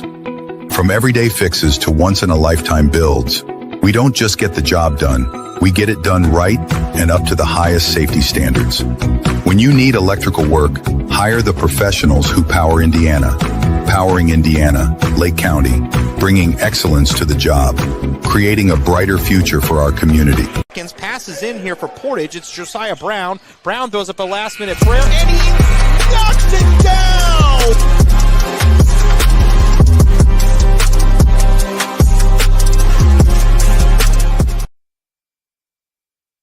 We head to the top of the 4th inning here at Legacy Fields. 5-4, the South Lake Ironhawks lead the Lake County Corndogs. Great Lake Sports Hub is the official training facility of the Lake County Corndogs, not just another dome, located just across the street from the Legacy Fields. And Aslan Farinelli back out there for the 4th inning. Jacob Mish is up in the bullpen. I mentioned that I wouldn't be surprised to see Mish in this inning, but Ryder Fernandez allowing Farinelli to pitch another inning as that pitch is in there for a strike to make Wagner count as 0-1. You know, after that 4-run first inning for Southlake, you wondered, could this game go out of control, those kind of things, but the Corndogs have kept it close. That pitch is in there for a strike, 0-2. And that's something that's interesting between these two teams, is that the games between these two teams haven't been exceptionally close. Southlake won 5-2 the first game, and the final lead change of that game came in the 2nd inning, as that's a pop fly to short, fielded by Zach Wright. That's out number 1. Southlake, that winning hit in that game was in the 2nd inning. Then June 13th, the Corndogs pulled away to a 7-2 win, and then it was a 6-0 win on June 19th. So these two teams haven't really played a super close game yet. And that just goes back to, I think, how fickle baseball can be sometimes, as up comes Tanner Miller. It's all about pitching. I think the Corndogs are always hot at the very end of the game. So we'll see this 5, 6, 7, how they really can compete and add to their score right now. Well, we've seen some late heroics from the Corndogs before. How about a 5-run inning last night to beat the Little Calumet Beavers? One away. Tanner Miller swings and misses at that pitch. The count is 0-1. And Aslan Farinelli, I was talking with Mason a bit about this off the air at the end of the first inning. We were talking about how we expected Farinelli was going to find a way to settle down at the end of the first inning, and for the most part he's done that. That's a bunt into the air, and Farinelli comes in to glove it for out number 2. Pitcher's fielding practice, Moira. That's perfect. Sometimes pitchers can struggle to field it at the mound, but so far he's been good. Both pitchers really have been. Well, they have been indeed, and up comes Landon Sarkey.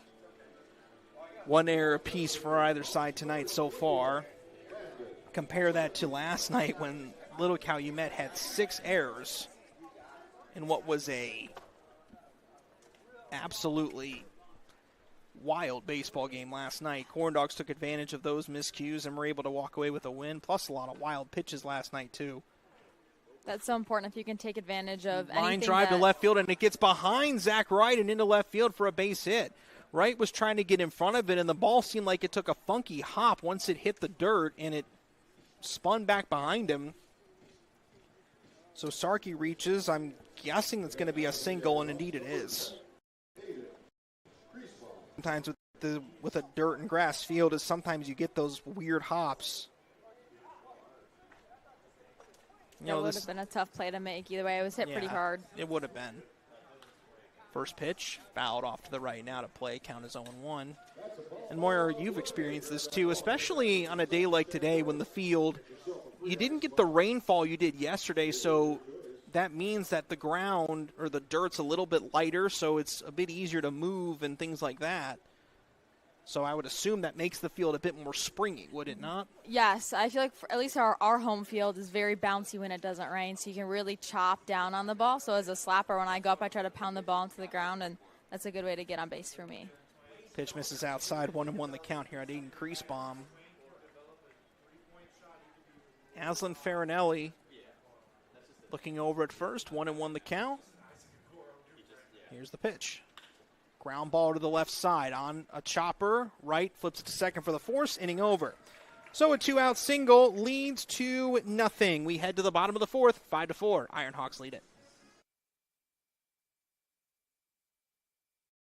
Van Til for the win with 4 ways to save. Catch price drops on over 15,000 items and check the weekly ad for can't miss deals. Stack on the rewards program for digital coupons, points toward discounts and free products, and power up with our own brands. Keep your budget in the safety zone. Get the same great taste as national labels at lower prices. If you can't taste the difference, why pay the difference? Score big value with 4 ways to save at Strachan Van Til.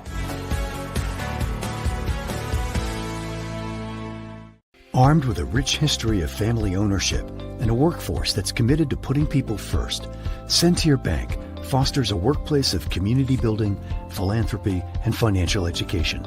A long-lasting legacy of family ownership dedicated to generations of clients is what sets Centier apart. Trust the integrity, experience, and personal service of Centier, Indiana's largest private family-owned bank. For more information, go to Centier.com. Across Indiana, the lights go on, the stands fill, and communities come alive. And every night, the Heartland Sports Network is there, showcasing the athletes, the rivalries, and the hometown pride that make our state special. Stream every game live on the Heartland Sports Network app and heartlandsportsnet.com.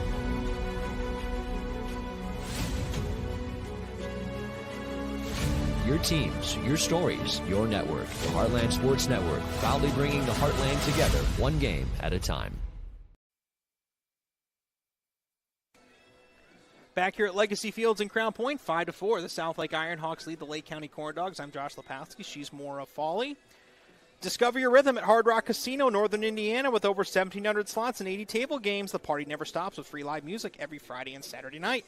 Just off of Exit 6, I-80-94. Hard Rock also a sponsor of our final score tonight. We have some time for one more. Ironworkers Local 395 is a proud partner of the Lake County Corndogs. Local 395 continues to forge and maintain strong partnerships with owners and contractors based on our commitment to provide excellent craftsmanship through safety, productivity, reliability, and training. So Jonathan Osornio, Gabe Bush, and Zach Wright all due up here in this 4th inning, as the sun is just about set here on this mostly cloudy evening. But it feels very comfortable, a far cry from the 110-degree heat indexes we had last week. Osornio takes the first pitch for a ball, count is 1-0. So much nicer this week weather-wise than last. Last week was brutal. Yeah, it was. Now, Moira, here's a question for you that I've always been curious about with ball players. As here's the 1-0. That pitch in there for a strike, in and out of the glove of Grant Beard. Would you rather play if it was 100 degrees outside or play when it's 30 degrees? 100 degrees. If I can't grip the bat and I can't feel my hands, I do not want to play. Well, it seems to me that, when the weather's colder, usually that favors the pitcher, as Osornio swings and misses 1 and 2. When the weather's warmer, it typically favors the batter because now, number one, the pitcher's out there more, and so the pitcher's more susceptible to the heat, but also the ball travels further when it's warmer. Yeah, I definitely agree with that. We had a game at Loyola this year, and it felt like it was 22, and it was awful. It's so cold outside. You can't feel your hands. You can't feel your legs. I did a baseball game this year at Cal College, and we had a 2-hour snow delay in the middle of the game. I've never heard of that before. Yeah, it was true. It was flurrying throughout the first game of a doubleheader as that pitch is in the dirt 3-2. And then around the second inning of the second game, the snow got heavier. And then eventually the outfielders were saying, hey, we can't see. So they had to stop the game and then had to clear the snow off the field to get the field ready for play. 3-2 pitch, Osornio in the dirt, ball 4. And the leadoff man reaches for the 3rd time in 4 innings.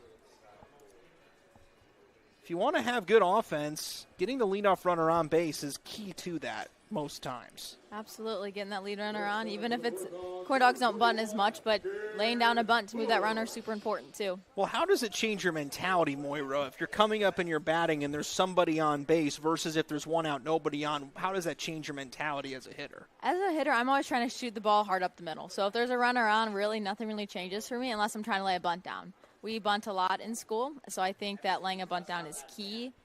But at that point, I'm trying to figure out if I'm going third base or first base. But I'm always trying to shoot the ball, hard line drive up the middle. That ball catches the zone, 0-1 the count here on Gabe Bush. Jacob Chage with his back slightly turned to the plate. The 0-1 pitch to Gabe Bush in there for a strike, 0-2. Last night, a bunt was what won the game for the Corndogs. Drew Satunis, an RBI bunt. Satunis actually told me after the game that he really doesn't bunt. So when Heisman asked him to, he just got it done. He actually told me he felt pretty confident in himself to do it, and he made it happen. The 0-2. Misses outside. Count is now 1-2 here on Gabe Bush. Small ball can be a game changer, especially for softball. That's huge. So I always love to see a good bunt laid down. Indeed, but Gabe Bush not showing bunt on this at bat. 1 ball, 2 strikes. Pickoff move over to first is not in time. Osornio trying to see his stolen base numbers this season. He does not have one yet. And he hasn't attempted one yet either, so not a guy that typically runs. Another pickoff move to first is not in time. Well, at the very least, if you're Osornio, you're forcing Chage to think about something else other than his next pitch to Gabe Bush. And, the mind games, the game within the game. Could that pay off for Gabe Bush here? The 1-2 misses outside, 2-2.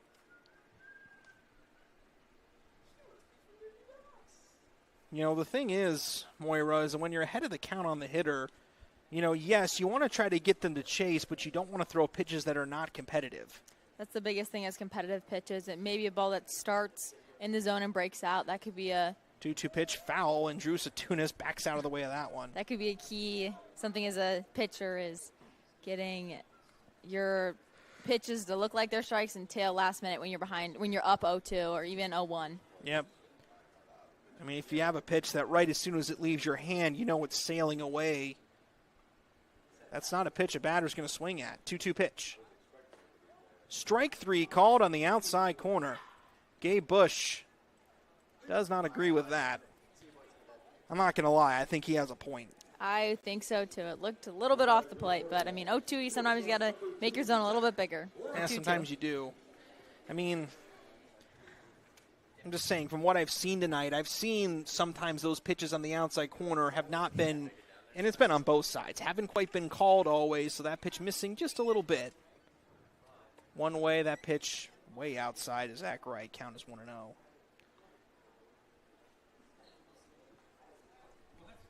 Well, the thing you really need to try to do as a hitter is just adjust to the strike zone of the umpire. Is just, what are the calls he's making? What are the pitches that you're getting to? Without the ABS system or anything like that, 1-0 pitch in the dirt, it's 2-0. It's a tough. Calling balls and strikes is not an easy thing to do. Actually, I saw a very old sports science episode years ago with John Brankus, and and in that episode, they mentioned that in the major leagues, a big league fastball at 95 miles an hour, runner goes, and that pitch hits Zach Wright in the back. So that is going to put runners at first and second for Ryder Fernandez. But as I was saying, a 95-mile-an-hour fastball from the pitcher's hand to the plate gets there in less time than it takes for you to blink your eye. Wow. So you think about how little time the umpire has to make that call, and with the way the rule book's written, and you found this out with ABS this year, if the ball catches any part of the strike zone, it's technically a strike by the rule book. And so that's why sometimes you can have zones that feel bigger or smaller because, maybe it doesn't feel like a strike, but by the rule book it is a strike as that pitch misses outside. 1-0 the count on Ryder Fernandez, the team RBI leader. With Josh Fleming on deck, you've got Ryder Fernandez, who's the guy that has good gap-to-gap power, likes to poke the ball, and Josh Fleming, who loves to drive the ball. 1-0 pitch, fouled back, count is 1-1. Moira, what do you think goes into that? Into being a hitter that either likes to poke the ball, having gap-to-gap kind of power, someone that's focused on getting base hits versus being someone that focuses on hitting home runs? I think it's all situational hitting. If you're Ryder's hitting 3 today, they change the lineup a lot around on the Corndogs, but I think it's really situational hitting. If I'm trying to hit a line drive that will score 2 runs and that's a gap in the double, or even if it's just a single and I move the runner, for my 4-hitter to have that power that might maybe stronger than me to be able to really put it over the fence or even over the outfielder's head. 2-1 the count here on Fernandez. And here's the pitch.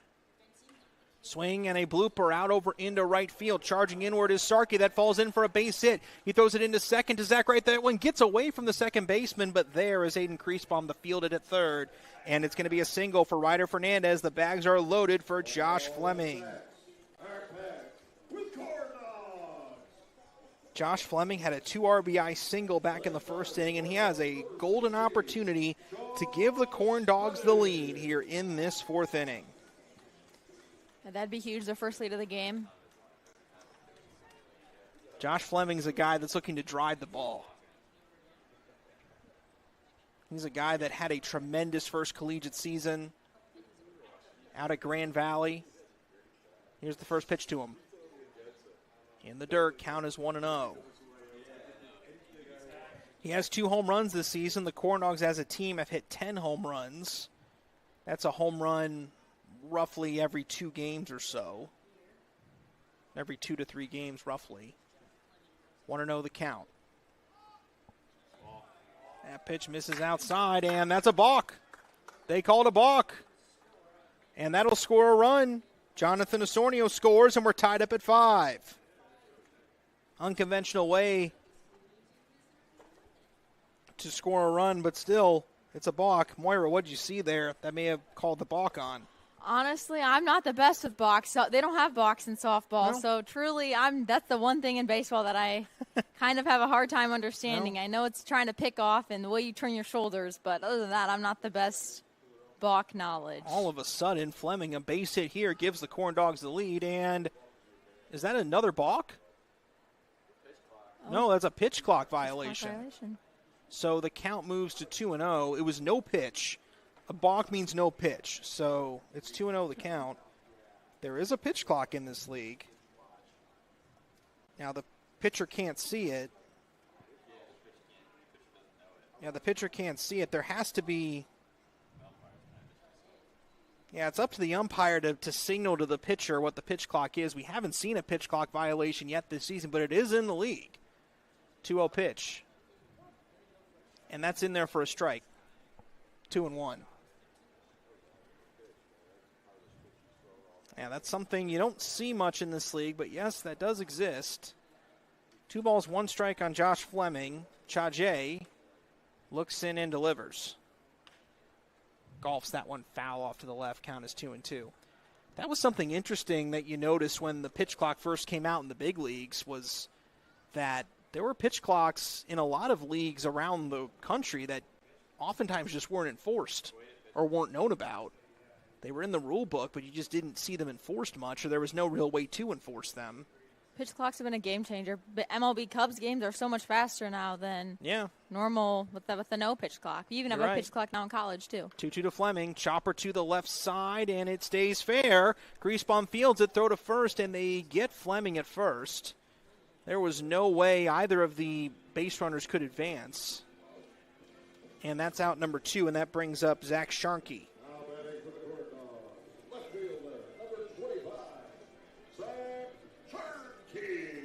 Well, Sharkey up, 2 down. Now it's funny how the pitch clock has become something that people have gotten used to recently.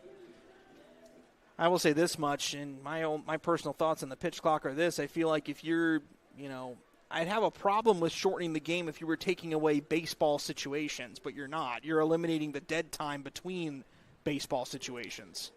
Yeah, I agree. I think that the dead time can really slow down a game, and especially for younger kids who love the game, it can be a long game to watch. So I think cutting it down can be really beneficial. Shortening a game from 9 to 7 or 9 to 6 innings, whatever, is one thing. But just saying, hey, speed the game up a little bit more, make sure you're packing more action into a shorter period of time. I mean, I'm all for that. 1 ball, no strikes on Zach Sharkey. The pitch misses low and away, 2-0. Now, here's an interesting thought, and I found this out last week on Monday when I was at Munster High School, is when the Corndogs play the Chicago Suburban Baseball League, that's a league that doesn't have a pitch clock. So those teams are not used to having one, so it's a little different of a situation. 2-0 pitch to Sharkey, swing and a fly ball. Right field, charging for it is Sharkey, into foul territory, and it falls foul. He can't grab it. So we will re-rack and do it again. 2 balls and 1 strike to count here on Zach Sharkey. Sharkey is 0 for 1 on the day, walked in the first, reached on an error in the third, and later scored.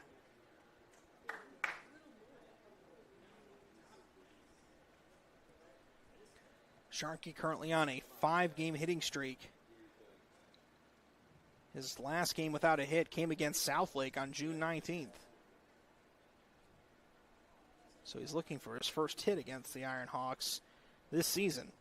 Sharkey skies one into right center field towards the gap, and that is going to fall in for extra bases. 2 runs will score. Sharkey on his horse, on his way to third, galloping like a gazelle. He's upstanding. 7-5 Corndogs.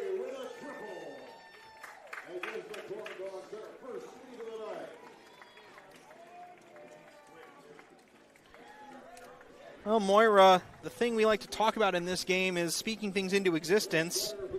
And would you argue that I spoke a hit for Zach Sharkey into existence? I would agree with that. I mean, 6 games in a row, you can't be mad at that. And this brings up Bradley Ferris. And the Corndogs, after falling behind 4-0 in the first inning, have come all the way back to take a 7-5 lead. Up comes Bradley Ferris with Zach Sharkey at third base. Big swing and a miss. Count is 0-1 here on Bradley Ferris. And now be that Farinelli or potentially Jacob Mish. I saw him in the bullpen warming up, coming in next inning. They're going to have a lead heading into that 5th inning. And as a pitcher, that's huge. Just your whole mindset can switch of being in a lead versus being down or being even tied. A 1 pitch misses low and inside. Count is 1-1. And this feels like probably if there's any gap between the Corndogs and the Ironhawks, it feels like pitching depth is probably the gap. I mean, I feel like top of the rotation, it's pretty even. But the Ironhawks, we've seen it with the Corndogs this year. When you get to some of the guys further down in the rotation, not as effective as some of these other guys. That pitch is low in the dirt, count is 2-1. Having a great number 2 in a game or even a good bullpen is game-changing for both sides of the team, really. Well, and I mentioned how critical that's going to be late in the season because every team has a very packed schedule. The last week of July, you're going to have 2 or 3 league games and then potentially 2 postseason games to play. So everybody's depth is going to be tested very heavily at the end of the year. 2-1 pitch to Ferris. He skies that one to right, curling foul and out of play. Up against that bleachers section down the right field line. It's almost like you're in season again where you're playing 4 or 5 games a week where you're really testing everything that you have. You really do when you play as many games as you do, trying to get, it's when you have to get to those number 2, number 3 guys and dig deeper into the bullpen, those kind of things. It's what makes managing baseball so tough is, it's not as simple as just throwing out your best 9 guys every day. You've got to find creative ways to find hits and get outs as that pitch misses inside 3-2. And it's just something where if you're a manager, sometimes you have to make some decisions and some concessions and understand that, today I'm going to have to throw, we might have to win this way today. We may have to win a different way today. This guy needs a day off, so we can't rely on him. And hold on a minute, Bradley Ferris steps back into the batter's box, and I believe they're going to say he took too long getting back into the box, and Ferris is staring at the umpire blank-faced, is frustrated, and he heads back to the dugout, arms held outward, and that will end the inning. And, all right, that's going to be a strikeout. 7-5, Corndogs lead it at the end of 4.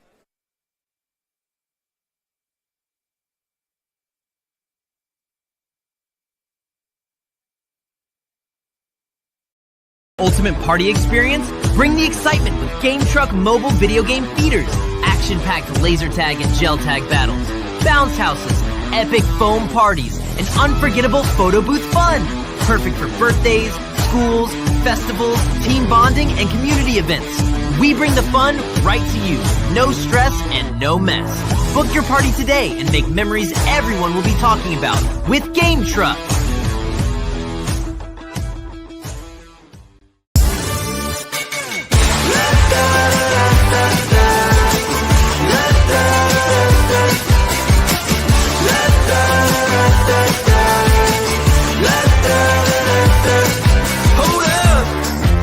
Do what you do, get loud, go ahead, get loose, get down to business, tell everyone, nothing's off limits, you can have anything you want. IBEW Local 697 electrical contractors bring the highest standard of electrical work to Lake County homes, schools, and businesses. From everyday fixes to once-in-a-lifetime builds, we don't just get the job done. We get it done right and up to the highest safety standards. When you need electrical work, hire the professionals who power Indiana. Powering Indiana, Lake County, bringing excellence to the job, creating a brighter future for our community. Love high school sports? Then make sure you're following the Heartland Sports Network on Facebook, Twitter, and Instagram. Rankings, highlights, breaking news, and live coverage, all in one place. Like it, follow it, share it. Heartland Sports Network, your home for hometown.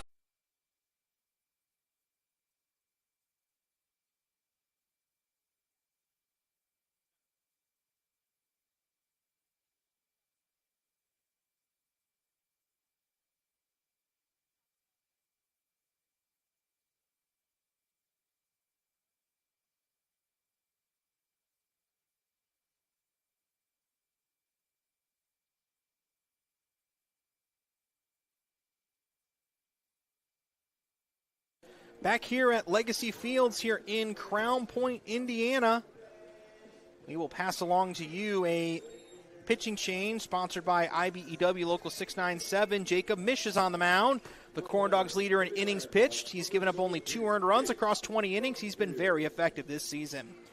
Ironworkers Local 395 is a proud partner of the Lake County Corndogs. Local 395 continues to forge and maintain strong partnerships with owners and contractors based on our commitment to provide excellent craftsmanship through safety, productivity, reliability, and training. First pitch misses inside to Nate Brumfield, 1-0 the count, and for the first time this game, the Corndogs have a lead with the Ironhawks up to bat as that pitch misses for a ball. Count is 2-0.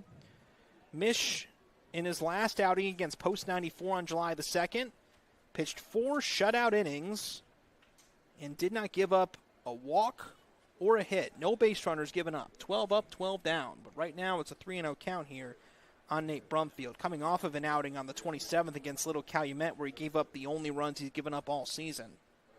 3-0 the count. Right down the middle, count is 3-1. Has pitched against Southlake this season back on June 19th. That was the Corndogs' lone shutout of the year. He pitched 4 shutout innings, giving up 3 hits, no walking none, striking out 7, and he gets Brumfield to swing and miss at that pitch. It's 3-2. See if he can work his way from 3-0 down back into the count. Swing and a miss, strike 3. How do you do that, Moira? Go from down 3-0 in the count to making him whiff 3 straight times and getting it out. Attacking the zone. I mean, if you're behind 3-0 as a hitter, you have to know that they're coming to you. So you have to be ready and be on time for that pitch. And he took that first strike, and I think that really ended up hurting him in the end. Jacob Misch, one of the Corndogs, has been very good this year. You know, he's been good. Adam Walters, Mitchell Stanton, Caleb Hacker is available tonight, Farinelli, Matt Murphy, all have been very good. That's a strike. Count is 0-1. Corndogs as a team have a 3.02 ERA coming into tonight. That's probably going to go up a little bit after tonight, but still. Just a little bit. 0-1 pitch, dribbled foul. Count is 0-2. But I think what these last few days have showed us with the Corndogs is that, you know, even though the pitching didn't quite do what it normally does last night, the Corndogs were able to put 12 on the board and still win that way. We saw it last week against New Lenox. You know, the Corndogs are a team that can find ways to win in multiple different ways. If their offense needs to get going and need a shootout, they'll win that way. If their pitching needs to pitch well and they need to get a win 2-1 or 3-2, they'll win that way. And that's what they've been able to do all year. Jackson Alexander's up, 1-2 count on him. We'll also get you the final line for Farinelli here in just a moment. Wait till the end of this at bat here, the 1-2. Misses outside. Count moves to 2-2 here on Alexander.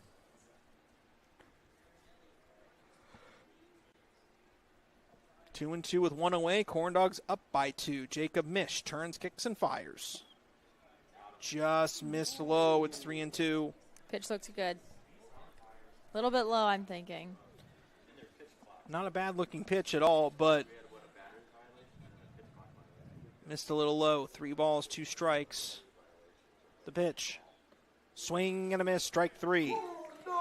2 strikeouts to start off the 5th inning. That'll bring up Grant Beard. By the way, the final line for Farinelli. 4 innings. He gave up 7 hits, 5 runs, 4 of them earned. Walked 1, struck out 1.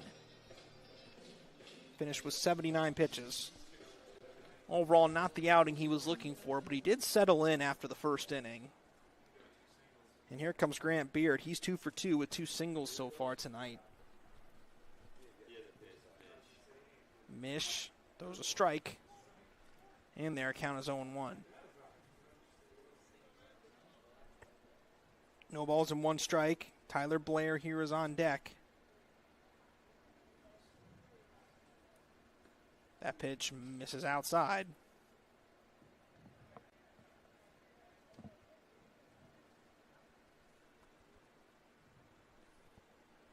One ball, 1 strike. Here's the delivery. Swing and a miss. Count is 1-2 here on Grant Beard. Jacob Misch, a guy that has a lot of swing and miss in his game. And even despite that, he's not walked a lot of guys. He has 30 strikeouts against 7 walks this season, or 6 walks. How about that ratio? 5 strikeouts to 1 walk, and he gets Grant Beard swinging. So Jacob Misch, might as well call him Jacob K. 1, 2, 3, he strikes out the side. We head to the bottom of the 5th. Corndogs up 7-5. Ultimate party experience? Bring the excitement with Game Truck mobile video game feeders. Action-packed laser tag and gel tag battles. Bounce houses, epic foam parties, and unforgettable photo booth fun. Perfect for birthdays, schools, festivals, team bonding, and community events. We bring the fun right to you. No stress and no mess. Book your party today and make memories everyone will be talking about with Game Truck.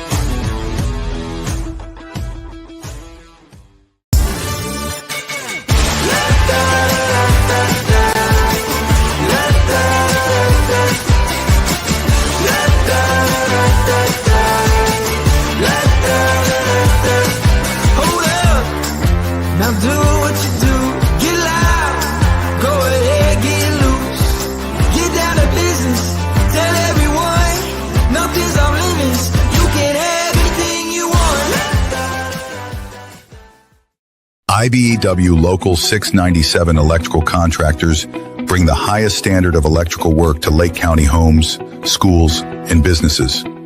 From everyday fixes to once-in-a-lifetime builds, we don't just get the job done, we get it done right and up to the highest safety standards. When you need electrical work, hire the professionals who power Indiana. Powering Indiana, Lake County, bringing excellence to the job, creating a brighter future for our community. Love high school sports? Then make sure you're following the Heartland Sports Network on Facebook, Twitter, and Instagram. Rankings, highlights, breaking news, and live coverage, all in one place. Like it, follow it, share it. Heartland Sports Network, your home for home. Back here at Legacy Fields in Crown Point, 7-5. The Corndogs lead the Ironhawks heading to the bottom of the fifth. We have an IBEW Local 697 pitching change to pass along to you. Ryan Radanovich, who has been spectacular against the Corndogs this season. 7 innings pitched, no earned runs, 1 walk, 6 strikeouts, 8 hits given up. He pitched against the Corndogs on May 31st and was spectacular. 6 shutout innings in relief to give the South Lake Ironhawks a 5-2 win in their opening game of the season. He did come back into pitch on June 13th, pitched 1 inning, gave up an unearned run in that game. But Radanovich has been very good this year for the South Lake Ironhawks, and the Corndogs are going to have to face him again here. Misprint is the official printing partner of the Lake County Corndogs. We specialize in everything, or in delivering the highest quality signs and printing on time and within budget. Big or small, we do it all. Visit misprintindiana.com to learn more about our services. And Moira, Linus Sheridan coming up. He has a new pitcher on the mound, so how do you try to adjust things as a batter when you have a new pitcher coming in, someone you haven't seen yet tonight? What are you trying to lean on? That on-deck circle is your best friend, man. If you can get your time, get on time, get your front foot down, I think he should be good. I mean, he had to hit his last at-bat, so hopefully he can get on time here and get a leadoff runner on for the Corndogs. Taki Chronopoulos is on deck. Linus Cheriton takes a pitch low for a ball 1-0. Cheriton has had a solid night tonight. He's 1 for 2. He has an RBI. Continuing to just make some slow and steady progress this season. 1 ball, no strikes. Radanovich delivers. Swinging a high major league pop-up into left field. Paul Ferret can't find it in the lights, and it falls in. Nobody could find it. Sheridan heading to second. Throw there. He's safe. That's great base running right there, and knowing that if it's going to fall, you better be taking 2. Yeah, Ferret, I saw him hold his arms out there saying, I couldn't see it, and then neither could Tyler Blair or Mick Wagner going out there, and, all of a sudden it's 7-5 with the runner on second. What are they going to call that? They call that a double. That's the thing, is those routine fly balls. Moira does, when you're playing at night like this, does the ball going over the lights like it did in that situation, does that play any sort of a role in how hard it is to catch a ball? As that pitch is in there for a strike to Chronopoulos? I think it definitely can, but not nearly as bad as the sun. If you're in the sun, and I played at Lake Central, right field was so bad there. So I think the sun is a lot harder to read than the lights. But a big yellow softball is different than a white baseball and white lights. So that might have something to do with it, too. My thought more so was as that pitch is in there for a strike 0-2, where if you have the ball that gets over the lights, if it's hit up high in the air like that, and the fact that it's out of it and it darkens in the sky, does that affect? That can absolutely be tricky. Yeah, I think that definitely had something to do with the little blooper that fell. Because that was a sky-high pop-up, and that pitch is in the dirt, skips away from the catcher Beard, and down to third goes Linus Cheriton. So Chronopoulos has a golden RBI opportunity. All he needs to do is just hit a slow ground ball to the middle of the infield, and all of a sudden it's an 8-5 game. That extra run would be huge here for the Corndogs. Any ball in the outfield should score Cheriton from third. 1 ball and 2 strikes is the count. Radanovich looks in. Here's the 1-2. High for a ball, 2-2. Chronopoulos had an RBI single his last time up. Looking for his second RBI of the night. 2 balls, 2 strikes on him. Swinging a fly ball left field. Ferret coming in on it. He's got it. Sheridan will hold at third. Smart play there. That brings up Jonathan Osornio. I think I would argue that's just Sheridan not wanting to be too aggressive there. I agree. I think you definitely could have tagged on that, but, I mean, do you want to have 2 outs with almost the top of your lineup up? Yeah, I mean, knowing you have another out to play with here, and now that makes Southlake bring the infield in here for Jonathan Osornio. Early in the game to bring the infield in, but I think the game for Southlake has changed a bit as that pitch misses inside 1-0. With Jacob Misch coming in and throwing like he did, I don't think you feel nearly as confident in your offense as you did earlier. No, not at all. Yeah. Especially with the 4-0 lead and then that bottom of the first, Corndogs putting up 3. You're definitely not as confident as you were at the top where you're up 4-0. Osornio takes that one in the dirt, 2-0. I think that's part of the factor in this game is the fact that Southlake did take a 4-0 lead, but the Corndogs quickly put 3 on the board, and so that big momentum shift that you got if you're Southlake getting a 4-run lead early, it really didn't last, and there really wasn't a point in this game as that's in there for a strike, and Osornio did not agree with the call, 2-1.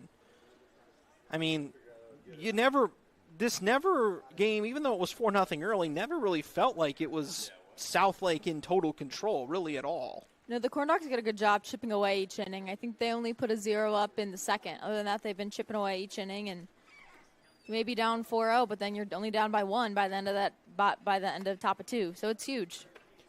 3-1 the count on Osornio. He'd love to get on base here and let Gabe Bush come up the bat. Either that or a base hit here. We'll see how aggressive he is. 3 balls and 1 strike. Radanovic looks in and delivers. Swinging a high fly ball left field pretty deep.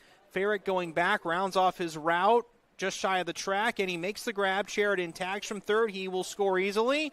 Sacrifice fly for Jonathan Osornio, and it's 8-5. Get him on, get him over, get him in. ABC baseball, and that brings up Gabe Bush. Now batting for the Corndogs, center fielder number 21, Gabe Bush. Interesting walk-up song choice. I hate myself for loving you.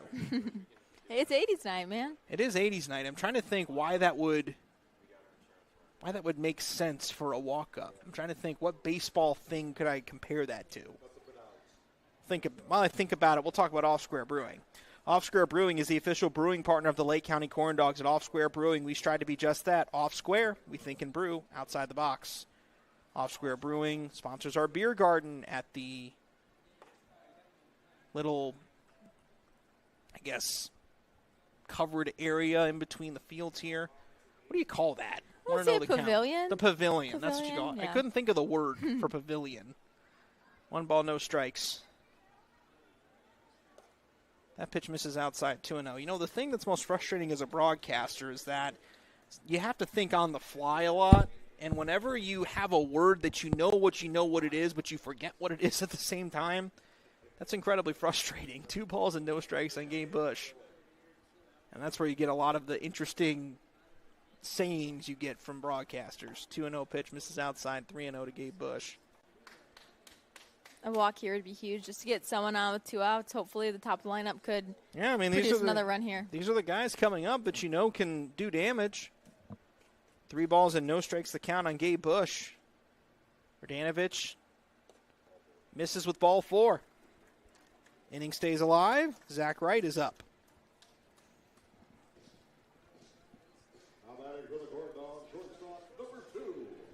And up comes Zach Wright. Wright has reached twice tonight, a walk in the first, a hit by pitch in the fourth. He grounded into a double play in the second. He also came around to score in that 4th inning. And in that first inning as well.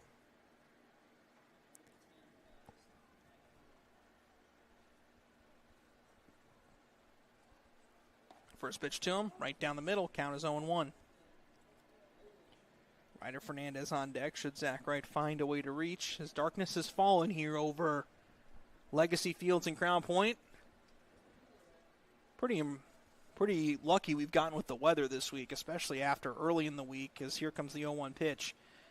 Misses inside 1-1. There was a lot of, early in the week it was looking like it might be quite rainy towards the end of the week, but got lucky yesterday with that storm that came through, and the worst of it went to the north of us and kept the field playable for last night. And today, it's been a beautiful night for baseball.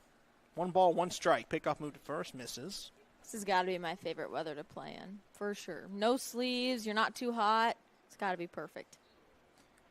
Perfect night outside. It's basically feels like room temperature outside, pretty much. No breeze either, so the wind won't be taking the ball any funky ways either. 1 ball, 1 strike. Here's the delivery. Fouled up against the chain link fencing. Count moves here to 1-2. Southlake took a 4-0 lead in the top of the first, and the Corndogs have stormed back ever since. They scored 4 in 4 innings of the last 5. 3 in the first, none in the second, 1 in the third, 3 in the fourth, 1 here in the fifth to take an 8-5 lead. 1 ball and 2 strikes, the count on Zach Wright. Bogdanovich looks back at first. Looks in, the 1-2 delivery. Swing and a miss, strike 3, and the inning is over.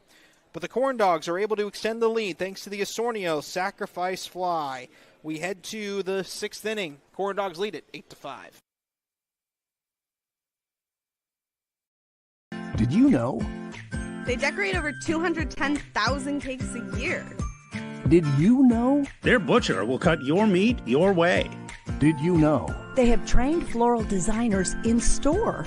Did you know? They will make your wedding cake. Did you know? They have a variety of deli bakeable entrees. Did you know?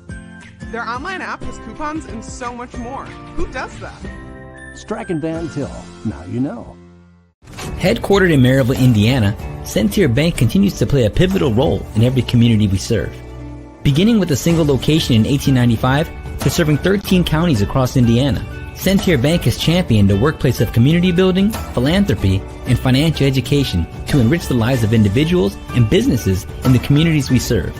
Our promise for a better tomorrow for generations to come is what sets Centier apart. Centier Bank, Indiana's largest private family-owned bank.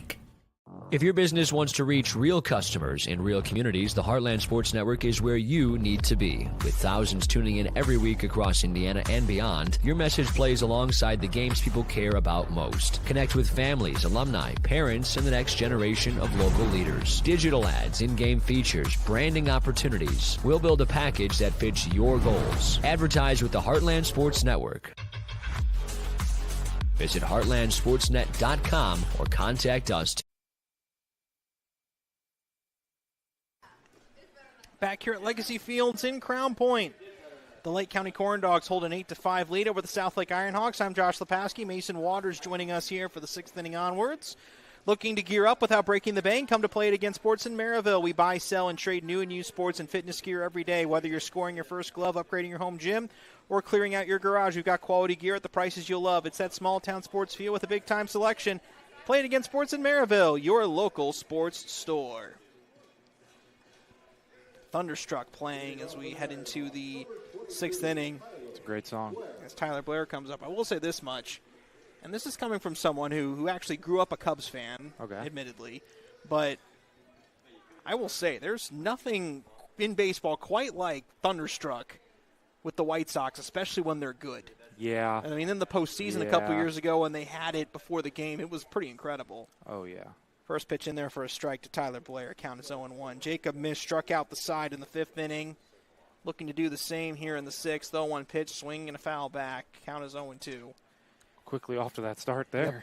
And I think that the mentality that Southlake has with Jacob Mish on the mound, with the fact that they played the infield in last inning, tells you all you need to know, because this Southlake team knows how good Jacob Mish is. That pitch is fouled back. Count stays 0-2 on Tyler Blair. Mish never really misses the zone either. It's in his name. Yep. Him and also Caleb Hacker available tonight as well. So the Corndogs have some really good pitching available. The 0-2 pitch fouled back into the screen. Count still 0-2. And that just shows in the way that the Corndogs have pitched since that 4-run outburst in the first inning, only giving up 1 run. So they just haven't allowed Southlake to do much offensively. No balls, 2 strikes. Strike 3 called on the inside corner. 4 consecutive punch-outs for Jacob Mish. He's up to 34 strikeouts on the season. Goodness gracious. As our great PA announcer Rick says, that's a corn dog. Yeah, it's 4 in a row. 34 strikeouts in 22 2/3 innings pitched. That's impressive. He's averaging about a strikeout or 2 per inning. High chopper to the left side, foul. Well, here's something interesting to note with Jacob Mish. So his last game, which came against the post-94 Vikings, he didn't allow a base runner. Oh, wow. His last game before that came on June the 27th against the Little Calumet Beavers. So I'm going to go back a little bit and see how many consecutive guys did he retire in that game. That's a swing and a miss. Count as 0-2. So let's see. So in the 4th inning,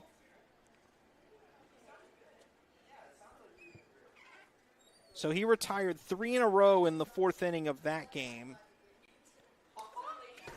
Ooh. And that pitch just misses. Count as 1-2.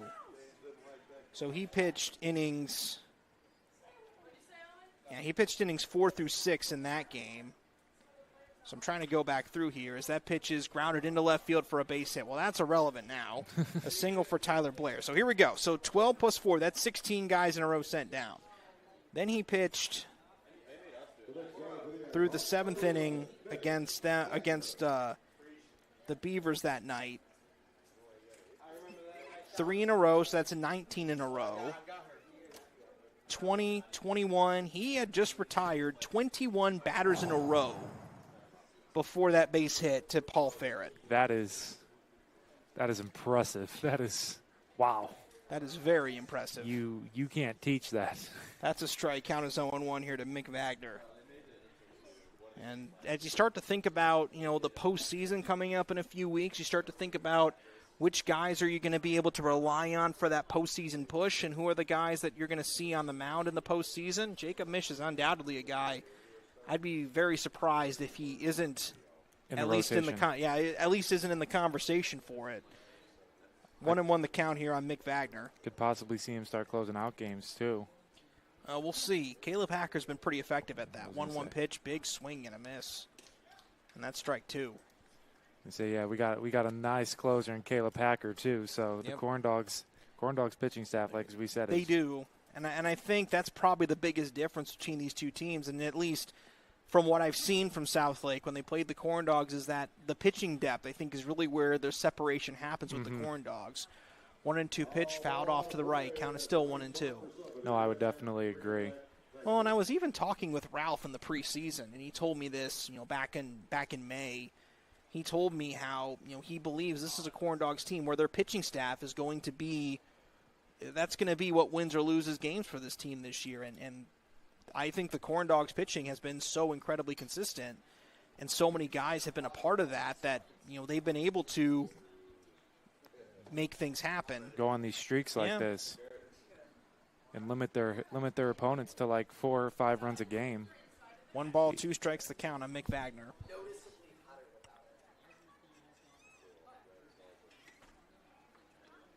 Ooh, very close play over there at first. Indeed, a very close play at first base. Seen a couple of those today.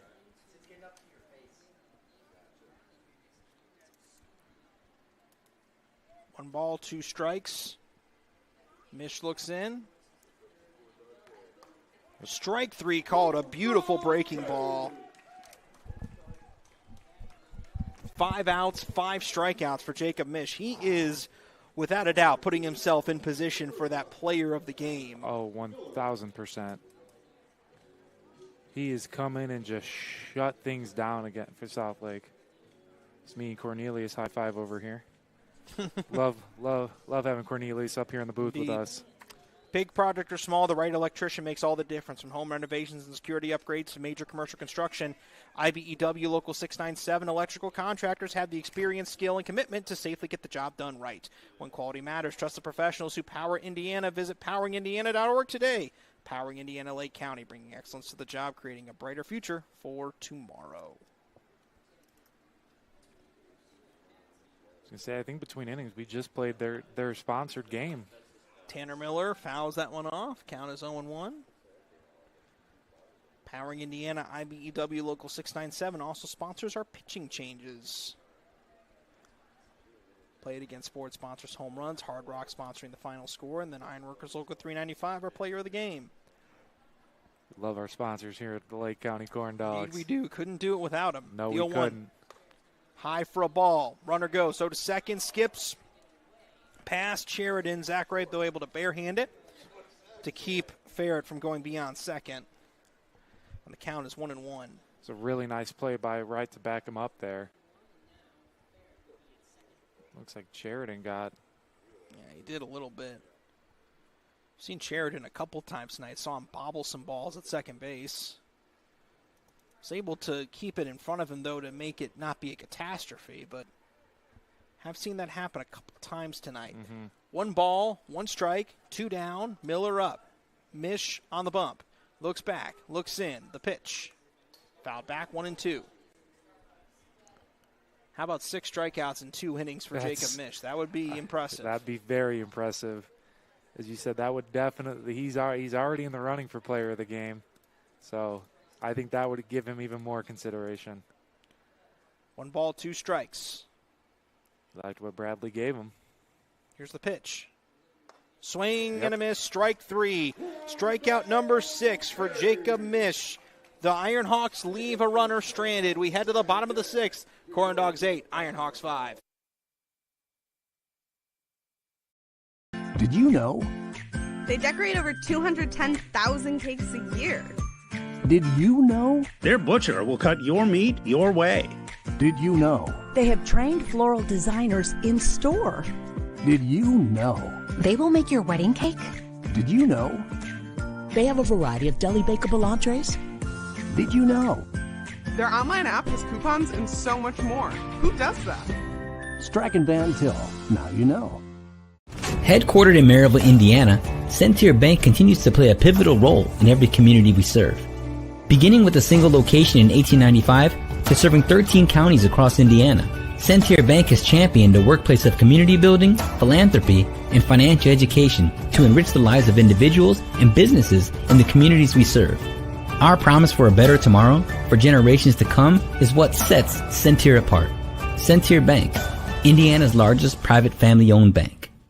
If your business wants to reach real customers in real communities, the Heartland Sports Network is where you need to be. With thousands tuning in every week across Indiana and beyond, your message plays alongside the games people care about most. Connect with families, alumni, parents, and the next generation of local leaders. Digital ads, in-game features, branding opportunities. We'll build a package that fits your goals. Advertise with the Heartland Sports Network. Visit heartlandsportsnet.com or contact us today.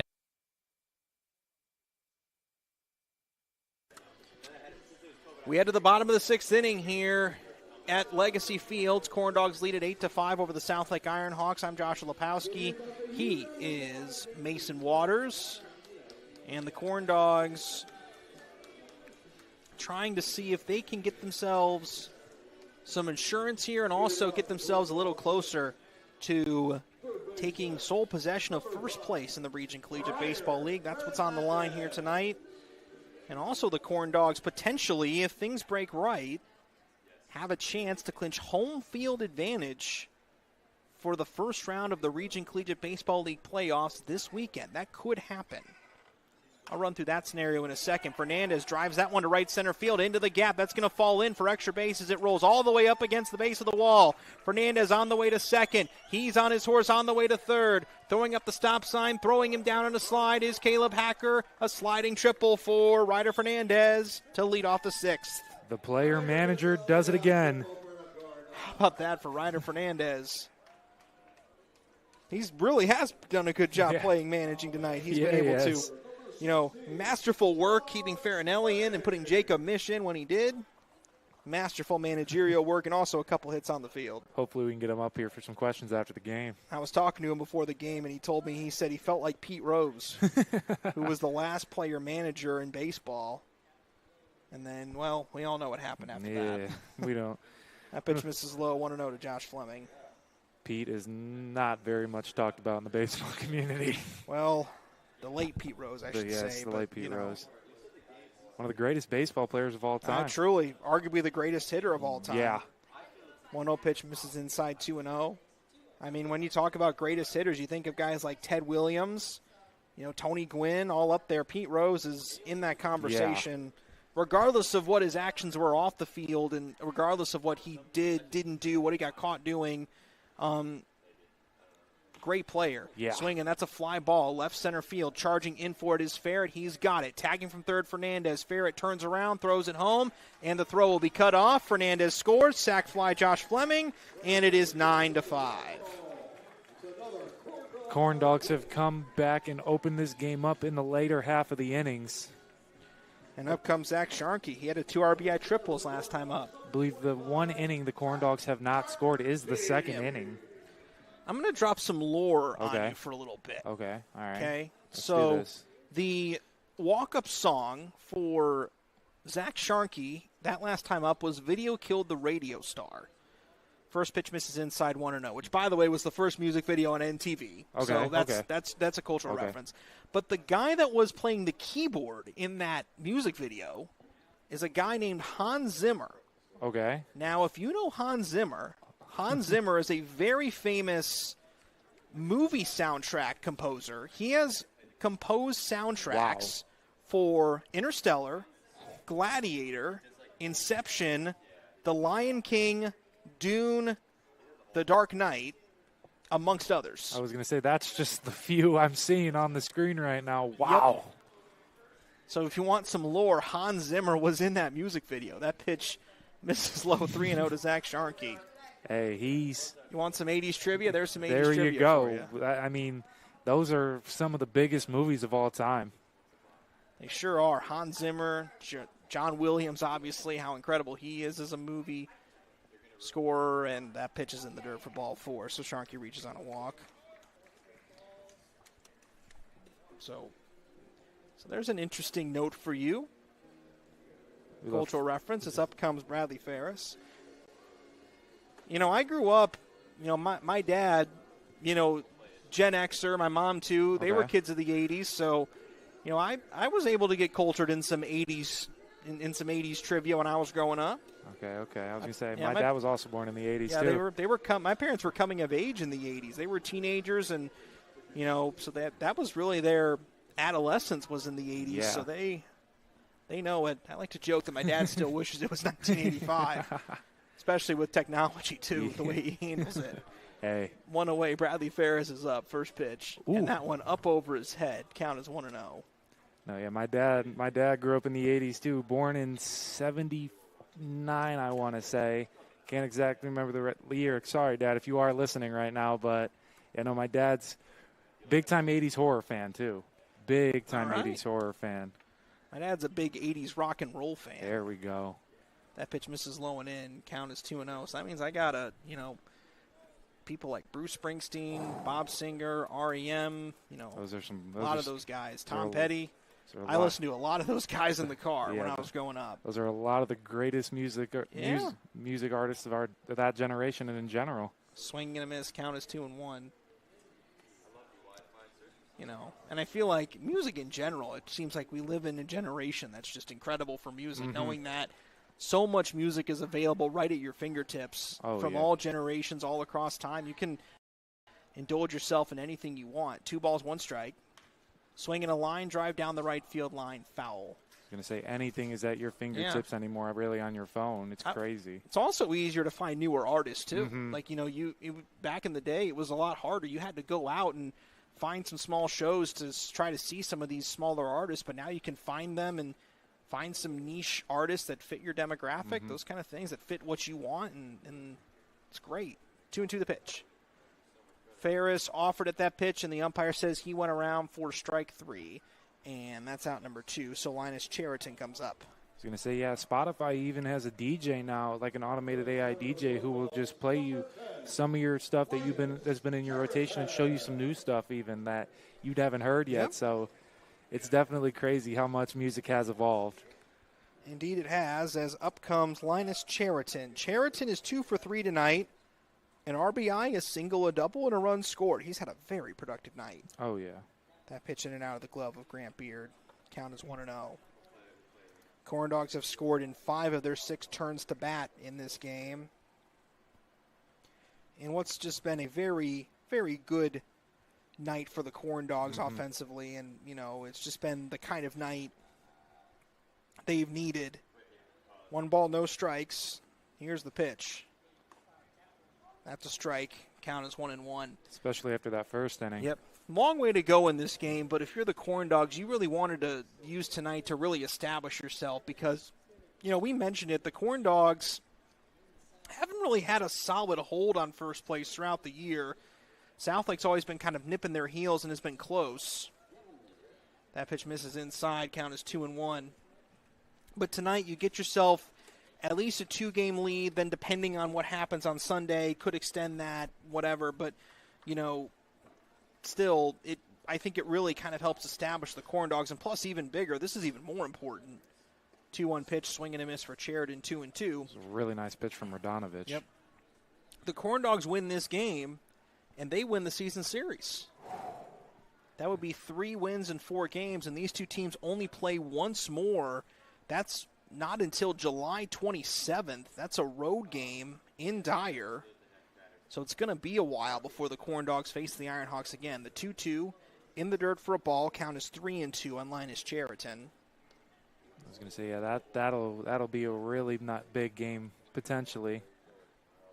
But I was going to say, you said the Corndogs could clinch possibly in the next couple days to get home field advantage. Yes, that wouldn't be number 1 seed in the league, but if they get a to clinch a top 2 seed, that could potentially get them the top spot in the league. Sheridan skies one to left field, foul and out of play. Sharkey was going there. It was 3-2. So getting a top 2 spot in the league, very important to guarantee yourself a home game for the regular season or for the postseason. At least 1 home game, and then you get the number 1 seed, and you know that if you make it to the championship game, you know you would be hosting that game. So the Corndogs hosted both games last year. Yep. Ultimately fell short, though. Would like to do the same this year, except walk away with the trophy. 3-2 pitch. Fouled back, still 3-2 on Sheridan. Sheridan putting up a really good fight right now against Radanovic. He is putting up a good fight. Purdue Federal Credit Union is proud to be a part of the Crown Point community and support organizations like the Corndogs. At Purdue Federal, we take pride in being your financial partner through all of life's big events. You can visit us online at purduefed.com. Full count still on Sheraton. Radanovic delivers, runner goes, swing and a miss, strike 3, and the inning is over. Corndogs do get a run, though, thanks to the triple and then the sac fly RBI from Josh Fleming. We head to the 7th inning. Corndogs lead it 9-5.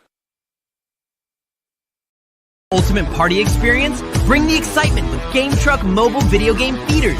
Action-packed laser tag and gel tag battles, bounce houses, epic foam parties, and unforgettable photo booth fun. Perfect for birthdays, schools, festivals, team bonding, and community events. We bring the fun right to you.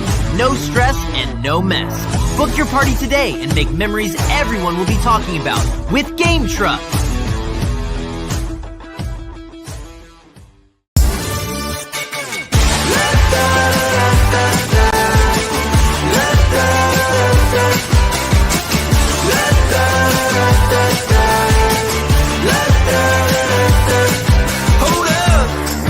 Now do what you do, get loud, go ahead, get loose, get down to business, tell everyone, nothing's off limits, you can have anything you want.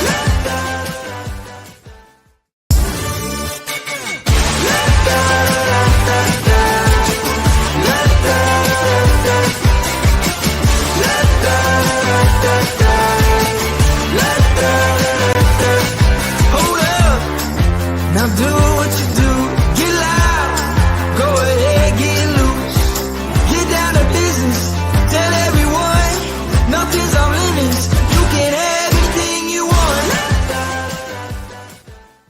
Love high school sports? Then make sure you're following the Heartland Sports Network on Facebook, Twitter, and Instagram. Rankings, highlights, breaking news, and live coverage, all in one place. Like it, follow it, share it. Heartland Sports Network, your home for home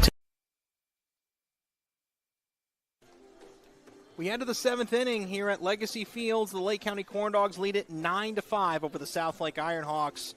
How about the Corndogs with 6 unanswered runs in this game? Online shopping at Strachan Van Til saves you time and money. In-store sale prices, pickup or delivery, online coupons, reward points, and more. Life made simple, shopping made easy at StrachanVanTil.com. You like saving time, don't you, Mason? Oh, I love shaving time. I love Strax, too. You love saving money? I love saving money. Well, that explains why you love Strax. Exactly. Swinging a fly ball, center field, Gabe Bush coming in on it. Plants himself underneath it, makes the catch in center for out number 1. Still got to try that cookie dough you were talking about last time. Oh, yeah. It's the kind of thing that whenever I go to Strax, it's like a necessity. Well, it's like, and here's why. It's because the Strax by my house, it's actually, it's a converted Wise Way, if you remember Wise Way.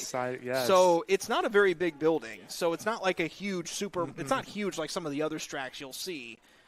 As here's one out. Pitch, and that's a ground ball back up the middle. Sheridan gets into the hole, backhands it, throw from his backside to first, not in time. Good effort by Sheridan, but that's going to be a single for Aiden Kriesbaum. That was a really nice play there by Sheridan. Good effort, just couldn't. Very close. Just couldn't get the out there, and Kriesbaum reaches on a single. But as I was saying, after that, because of that, the way that it's laid out, I pass by like the refrigerated like pastry kind of section where you see a lot of like the cinnamon rolls and the biscuits and stuff in that section. I pass by that section on the way out, and there's always cookie dough there. And, you know, I'm tempted, and I have to do it. I think it's just regular Pillsbury cookie dough, but pitch misses inside 1-0. Cookie dough's cookie dough. I'm not that good of a baker to be able to make cookies from scratch like that. I want to make breakfast, I'm your man. Exactly. Hey. I can make a mean breakfast, but I was gonna say, my grandma taught me how to make breakfast growing up. 1-0 pitch in there for a strike, 1-1. I make a good breakfast, and I'm learning how to be a grill master, too. I'm not quite there yet, but I'm learning.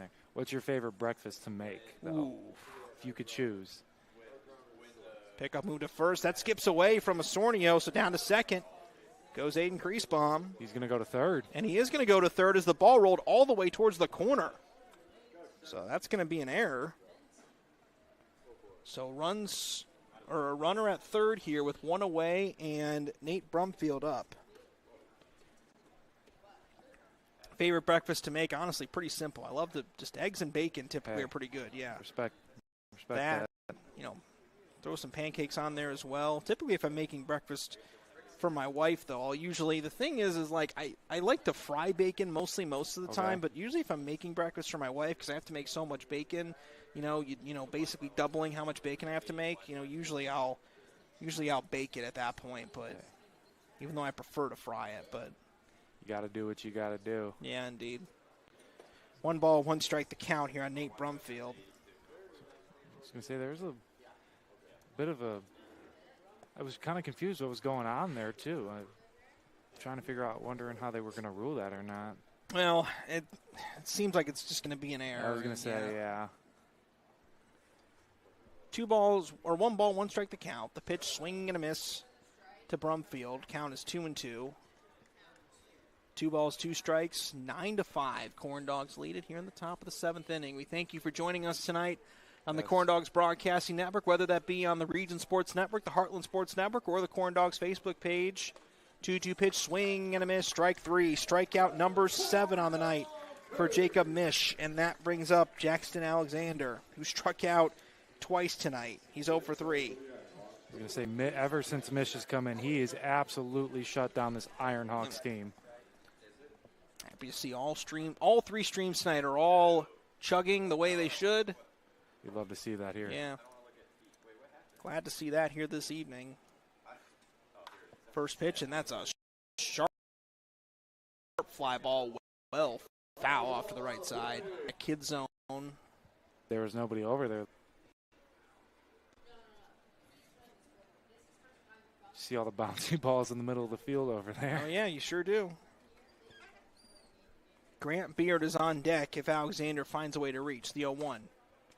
Just outside. Count moves to 1-1.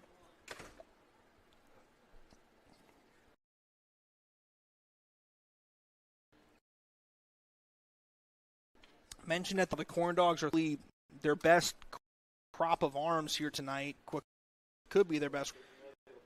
So far inning, they've lived up to the bill. Pitch misses up and away to Sfarinelli. Struggled a bit in the first inning, but after that he settled in, and the Ironhawks have not done much since that first inning. Only one run since then. 2 balls and 1 strike the count here on Alexander. Swinging and a miss, count is 2-2.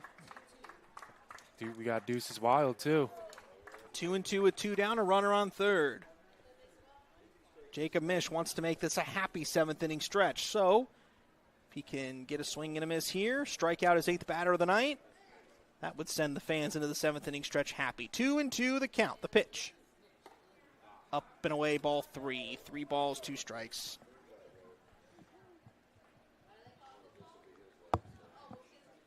Yeah, Alexander looking to break out of this slump tonight, so looking to just get on base in any way possible at this point. Full count with 2 down. Misch looks in. The pitch.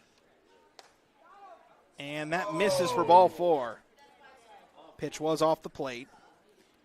And that's the first walk of the night for Jacob Misch, and this brings up Grant Beard. It's my favorite thing when there's a potential strike 3 is to hear our minority owner, Ralph, just scream, "Got him," like a supportive dad in the stands. I love it. Jacob Misch up to about 46 pitches right now. So I wouldn't be surprised to see him go out there for the 8th inning, depending on how this inning continues. We've got no action in the Corndog bullpen. You're correct. First pitch swinging and a miss to Grant Beard. Count is 0-1. No balls and 1 strike. I'll be curious to see how will Justin Heisman and the Corndogs handle these pitchers towards the end of the season into the postseason. Will he give some of these guys a bit of a longer leash? What will we see? Not sure. No balls, 1 strike. Here's the pitch. Swing and a miss, 0-2. A fastball right by him. Misch put all of his gas behind that one. Just a power pitcher. He just places his fastballs perfectly and just, if you place a fastball well, it's impossible to hit. Yeah. I was going to say, No balls, 2 strikes. Misch looks in. Here's the pitch. In the dirt, gets away from Ferris, but not far enough to let anybody advance. Nice block there by Ferris to not let another run score there. Count remains 1-2.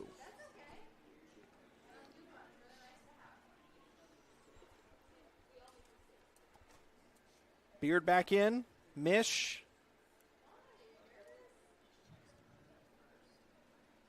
Looks at third, looks back in. The pitch, the 1-2. Swinging a high pop-up foul and well out of play. That ball went straight up into the night sky, and Ferris kind of lost in the lights there. You kind of saw him just throw his arms up. Like, where'd it go? Maybe it'll meet Lance Armstrong or Neil Armstrong's footprint. Hey, maybe. We've seen a lot of high pop-ups tonight. We have major league pop-ups. Nearly said Lance Armstrong instead of Neil Armstrong. Those are 2 very different people. Very different people. Very different people with very different legacies. Yes. If we're being fair. 1 ball, 2 strikes. Jacob Misch looks in. The pitch. Swinging and a foul off to the right. Count still 1-2. Beard trying to stay alive, trying to squeeze a run home here in this 7th inning and give Southlake a little bit of life. Yeah, he's trying to break this 0-2 slump he's had the past couple times he's been up.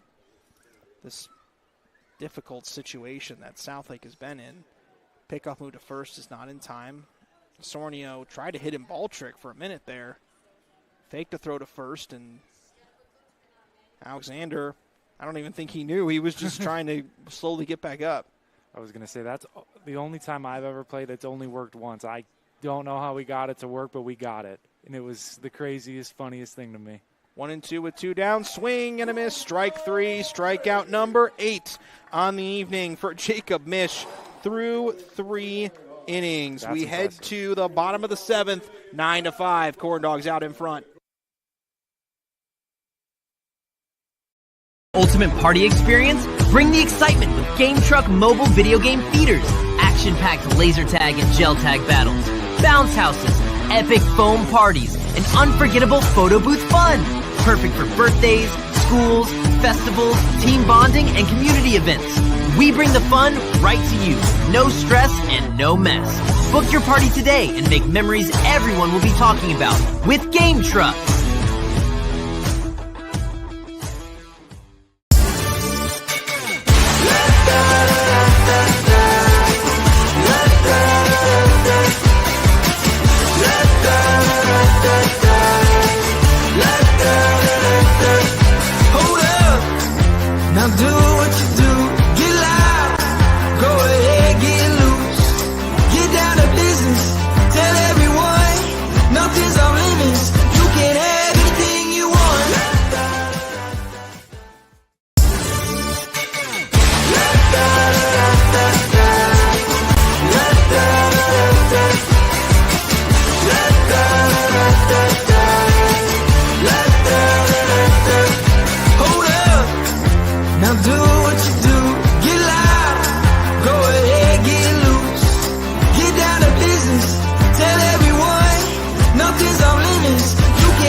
Love high school sports? Then make sure you're following the Heartland Sports Network on Facebook, Twitter, and Instagram. Rankings, highlights, breaking news, and live coverage, all in one place. Like it, follow it, share it. Heartland Sports Network, your home for home. We head to the bottom of the 7th inning. Lake County Corndogs lead the South Lake Ironhawks by the score of 9-5. Ladies and gentlemen, U Chicago Medicine continues to lead the way in groundbreaking research and advanced care. From scientific discoveries to expert clinical treatments, they're shaping the future of medicine every day. Taki Chronopoulos comes up. He's 1 for 2 with an RBI single. He comes up here with nobody out here in the 7th inning. I was going to say, Corndogs looking to get at least a couple more insurance runs here, potentially. They'd love to do that, although I don't know how many Jacob Misch will need. Yeah. Based on how he's been pitching, but we'll see. First pitch in there for a strike. Count is 0-1. Let's take a look at the upcoming schedule for the Corndogs this season. Corndogs are off tomorrow on Saturday.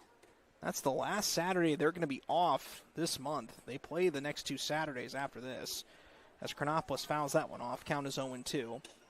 Then they're back at home on Sunday against Post 94 to end this 3-game homestand. Then they have 2 days off, July 13th and 14th. Then they have an away game on Wednesday the 15th against Post 94. That's currently slated for a 7 p.m. start. We will see if that changes. That pitch misses low, 1-2. Post 94 tends to bounce around between locations, so we'll see if that game gets moved. But currently 7 p.m. start time on the 15th. Then the Corndogs begin an interesting stretch of games. 1-2 pitch, Chronopoulos swings and misses at strike 3. He's tagged out to complete the strikeout. That'll bring up Jonathan Osornio. Then the Corndogs begin a stretch of 5 consecutive games at home in 10 days, all against Chicago Suburban Baseball League teams. They host Lombard on the 16th. Off the 17th, they host Addison on the 18th, the Chicago Clout on the 19th. Then they're off the 20th, host the East Chicago Thunder on the 21st. That's the one anomaly in there. Off the 22nd, host New Lenox on the 23rd, as that pitch is in there for a strike to Jonathan Osornio, 0-1 the count. Off the 24th, and they host Chicago PD on the 25th. That's a stretch, again, of 6 home games in 10 days where they're hosting all non-league opponents. That pitch in there for a strike, 0-2 to Osornio. So, you know, that's kind of a time of the season where the Corndogs hope, and this is why the Corndogs want to get in first place and control their own destiny, because, you know, knowing that stretch is coming up, you want to feel comfortable so you're not scoreboard watching that time as that pitch misses low, 1-2. Then that game on the 25th begins a stretch of 4 games in 4 days, because on the 26th and 27th of July, they're on the road against Post 94 in South Lake. Then they host Post 94 on the 28th to finish the regular season before you hit the playoffs on July 30th and 31st. Osornio swings and misses there at strike 3. That's 4 consecutive strikeouts, by the way, for Radanovic, and Gabe Bush comes up. Radanovic showing off that off-speed there against Osornio, and he absolutely carved him up there, I cannot lie. Yep. So, you know, I've mentioned many times how this stretch of games the Corndogs have here in the first half of the month against these league opponents, how big that it is. It's because, I mean, after that game on the 15th against Post 94, you only have 3 league games left. So, you know, if you want to position yourself well, this is the time to do it. And ideally, you'd like to make those games the last week of the season. As that pitch is in there for a strike, 0-1 to Gabe Bush. You want to make those games as stress-free as possible, because knowing how much you're going to have to play and knowing how much your depth is going to be tested, you'd like to be able to get some guys some time off their feet and some, you know, pitchers in particular, days off to get ready for the postseason. As that one is fouled back into the chain link fencing, and it gets stuck in the chain link fencing. Oh, we're going to see Cornelius try and get it out there. I don't know if he can get there. That's really high up. I was going to say, I don't know if he can get there. Oh, he's trying. He's trying. He's jumping. Not even close. Good effort, Cornelius. Yeah. Just not quite enough. Not quite enough. Cornelius is not the athlete he used to be. 0-2 the count on Gabe Bush. We need David Padilla, Spider-Man, to get up there. One thing we haven't seen yet is a ball hit the spot in the chain link fencing right where the camera is. Knock on wood. Let's hope that never happens. Never happens. Never want that to happen. No. This new camera angle is, and I just stood up to readjust, and all I see is Cornelius staring daggers into Radanovic down there. Bush misses that one. Count is 1-2. David Padilla walks down there. Cornelius now waving his arms behind home plate, trying to... I don't think Radanovic really is that distracted by it. 1 ball, 2 strikes. The pitch to Gabe Bush. Misses low for ball 2. Oh, Radanovic thought that was strike 3. Walked off the mound and took his mitt off. Indeed, he did think it was strike 3, but it wasn't strike 3. By the way, a couple notes about the schedule. The game on the 18th against Addison, that is a 4 o'clock first pitch. That's a doubleheader. So 2 games that day for the Corndogs. 2-2 the count. Strike 3 called on the inside corner. Radanovic strikes out the side. He has 5 in a row. We head to the bottom half of the 8th inning, and it's 9-5 Corndogs.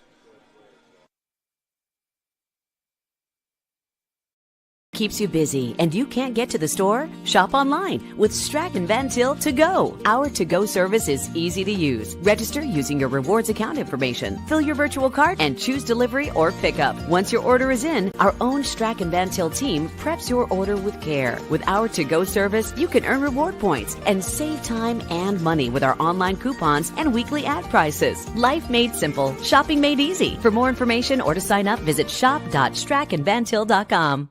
Armed with a rich history of family ownership and a workforce that's committed to putting people first, Centier Bank fosters a workplace of community building, philanthropy, and financial education.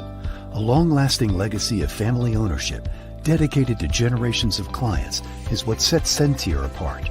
Trust the integrity, experience, and personal service of Centier, Indiana's largest private family-owned bank.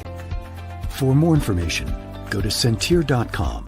Across Indiana, the lights go on, the stands fill, and communities come alive.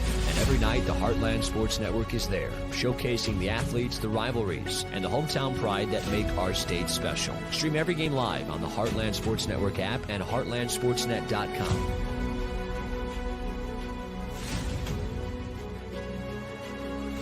Your teams, your stories, your network. The Heartland Sports Network, proudly bringing the Heartland together, one game at a time. Back here at Legacy Fields in Crown Point, we head to the top of the 8th inning. Apologies, folks, but we have run into some issues with our camera, so this is going to be an audio-only broadcast for the time being. 9-5, the Lake County Corndogs lead the South Lake Ironhawks here in the top of the 8th, and Jacob Misch is back out there, not this inning, however. Caleb Hacker is going to come in for the 8th inning, so Jacob Misch, who, without a doubt, gave himself a potential player of the game performance. 3 innings pitched, 2 hits, no runs, 1 walk, 8 strikeouts in 3 innings. That's an impressive stretch. Very impressive. And that means that the Corndogs will turn to Caleb Hacker to try to finish things out here. Caleb Hacker has been very effective this season for the Corndogs. In the area of 1.50 this season, has come in multiple times in relief and has been very reliable. Coming as our closer now. Yep. He's given up only 3 earned runs across 14 innings pitched. His last outing against New Lenox on July the 1st, he gave up 2 earned runs on 3 hits, 4 walks, 5 strikeouts. It was, without a doubt, his least effective outing of the year. But tonight, he's against Southlake, and he was very good against Southlake. When he pitched against them on May 31st, had a scoreless inning of relief in that one. I'm going to say, looking to just shut them down the last 2 innings here. So here we go. Tyler Blair, Paul Ferret, and Mick Wagner all due up. Blair standing in the left-handed batter's box. Hacker kind of like a human corkscrew, I like to say, with his back slightly towards the mound as that pitch catches the zone for a strike, just a little low for a ball. Count is now 0-1. Thankfully, we still have the ability to have the graphics up here, so you'll be able to keep posted on things. That pitch misses high, 1-1 the count to Tyler Blair. Again, apologies here for the issues here with the broadcast here with the camera. We'll try to fix those. 1 ball, 1 strike. The pitch, that's a swing and a miss. We saw David Padilla try to get up there and fix it, but he tried his best, and we appreciate you, Dave. Thank you. We do. Unfortunately, camera just isn't working the rest of the way for now. 1-2 strikes the count on Blair. The pitch, high for a ball, count is 2-2. Tyler Blair is 0 for 3 tonight. Hacker, with his back turned to the mound, kicks and fires. That pitch low and in for a ball, 3-2. You feel like if Southlake's going to come back, it's got to start in this inning. It's very hard to score 4 runs in an inning. Yes, Southlake did do that in the first inning tonight. But it's tough to score 4 runs in an inning. You've got to find a way to get something going now. 3-2 pitch, swinging, that's a sky-high fly ball. Foul to the left side. Sharkey charging towards the foul fencing there, and it falls out of play. Yeah. We've seen a lot of high fly balls tonight, balls that have gone up and over the stadium lights. I was talking with Moira about that earlier when she was on the broadcast, and she mentioned how it can be a difficulty when the ball gets up and over the lights and out of the light, out of the sight of the light, basically. It can be very difficult. Oh, yeah. Night games are sometimes one of the hardest games to play in as a ball player. Tyler Blair waggles the bat on his back shoulder, swing and a miss on a pitch in the dirt. Strike 3, and Tyler Blair goes down swinging. That is strikeout number 10 for the Corndogs tonight. Farinelli had 1, Mish had 8, and Caleb Hacker has his first. And up comes Paul Ferret. He's 1 for 3 today. I was going to say, Corndogs deployed all their power pitchers today. Yep. all their hardest throwers. If you're just joining us, the Southlake Ironhawks put up a 4 spot in the top of the first inning. First pitch in there for a strike here to Paul Ferret. And after that, the Corndogs have run away with it. They've outscored the Ironhawks 9-1. 0-1 pitch. Misses outside. Count is now 1-1. 3 in the bottom of the first. The Ironhawks got 1 back in the top of the third. Then the Corndogs have scored 6 unanswered since. 1 in the third, 3 in the fourth, 1 in the fifth, 1 in the sixth. 1-1 pitch. Swing and a miss, 1-2 the count on Paul Ferret. I'm going to say, I kind of like how you called Hacker a corkscrew pitcher a little bit because, I like that. I like that kind of, I don't want to say nickname, but I don't know. Would you call it a nickname potentially? I guess so. Fastball outside corner. He froze Paul Ferret. Strike 3 called, 2 down, and up comes Mick Wagner. Hacker is just... Ever since Jacob Mish came in the 5th inning, only 1 Southlake out has not been a strikeout. That was Landon Sarkey with a fly out to lead off the 7th inning. Aside from that, it has been all strikeouts. 2 down. First pitch is a fastball just a bit outside to Mick Wagner. Wagner, right-handed batter versus the right-handed pitcher, Hacker. Wagner with a slightly closed stance, stands pretty upright in the box, the 1-0 pitch. Swing and a miss on a fastball well inside, and on his hands, count moves to 1-1. Wagner also had a rough time out in center tonight, letting some drop in front of him. 1 ball, 1 strike, the pitch. Swing and a miss. 1-2. Corndogs looking for back-to-back victories after the walk-off loss to Little Calumet on Monday. That kind of put a damper on their 8-game winning streak. They got a win last night over Little Calumet and now trying to do the same against the second-place team in the league. 1 ball, 2 strikes. Hacker turns, kicks, fires, swing and a miss. Strike 3. He strikes out the side. And the Corndogs hold a 9-5 lead into the bottom of the 8th. We're back after this. Keeps you busy and you can't get to the store? Shop online with Strachan Van Til To Go. Our to-go service is easy to use. Register using your rewards account information. Fill your virtual cart and choose delivery or pickup. Once your order is in, our own Strachan Van Til team preps your order with care. With our to-go service, you can earn reward points and save time and money with our online coupons and weekly ad prices. Life made simple. Shopping made easy. For more information or to sign up, visit shop.strachanvantil.com. Armed with a rich history of family ownership and a workforce that's committed to putting people first, Sentier Bank fosters a workplace of community building, philanthropy, and financial education. A long-lasting legacy of family ownership dedicated to generations of clients is what sets Sentier apart. Trust the integrity, experience, and personal service of Sentier, Indiana's largest private family-owned bank.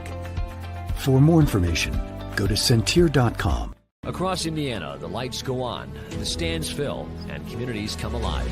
And every night, the Heartland Sports Network is there, showcasing the athletes, the rivalries, and the hometown pride that make our state special. Stream every game live on the Heartland Sports Network app and heartlandsportsnet.com.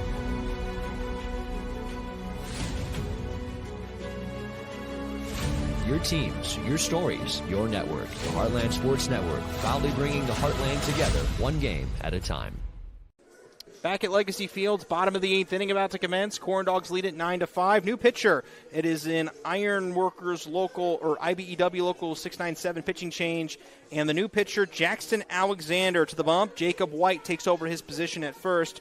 So assumedly, that would mean that Alexander would keep his spot in the lineup, but Jacob White would be the guy they're designated hitting for, at least assumedly.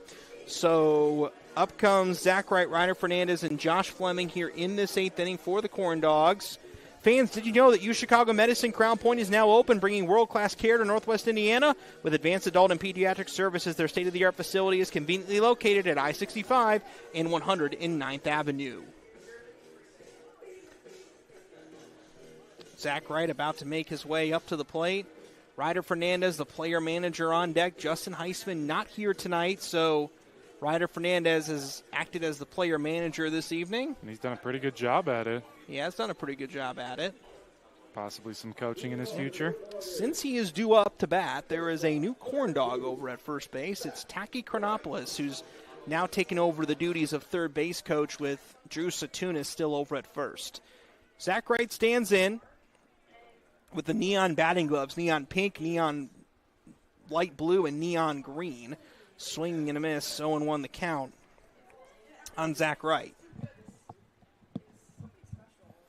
Wright wearing number 2. Corndogs in their blue pinstripe jerseys with the white pants. The Ironhawks, 0-1 pitch. Wright pops that one foul.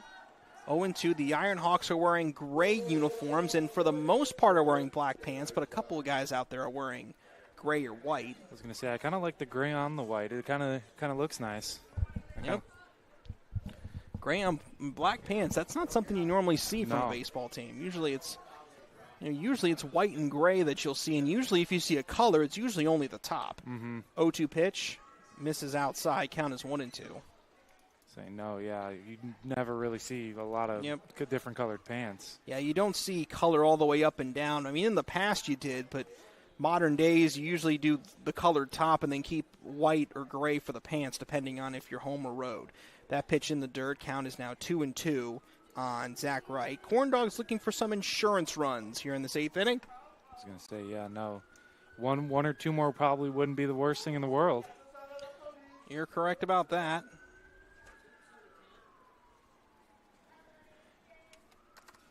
No, I was going to say with the uniforms, the MLB with their city editions, not their city editions, their city connects, those have been really nice to see. Those are different. Just nice to see difference in the uniforms. Yep, absolutely. 2 balls, 2 strikes, the count on Zach Wright.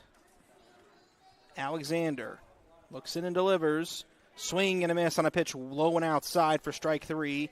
Wright frustrated with himself as he heads back to the dugout, and Ryder Fernandez will step in. That's the 6th consecutive corn dog to go down on strikes. Northwest Indiana, get ready for exceptional care closest to home. UChicago Medicine brings advanced specialty care, including a cancer center, outpatient surgery, and pediatric service, all under one roof. Call 219-407-5500 today. Ryder Fernandez is up. He's 2 for 3 today, has 3 runs scored. First pitch to him, swinging and a miss on a high fastball. Count is now 0-1 on Fernandez. Alexander's kind of firing it in there for a lefty. He sure is. He's standing way towards the third base side of the rubber, faces the first base bag as he gets set to throw, turns and deals. The 0-1 pitch. Fernandez tardy on that one as it's flown foul off to the right.